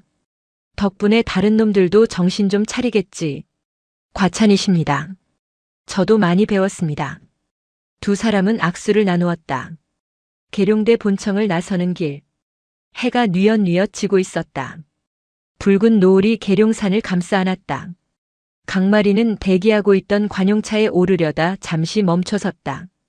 자신의 어깨에 달린 별 하나. 누군가에게는 권력의 상징이고 누군가에게는 공포의 대상이겠지만 그녀에게 이 별은 20년 넘게 진흙탕을 구르며 흘린 피와 땀의 결정체였다.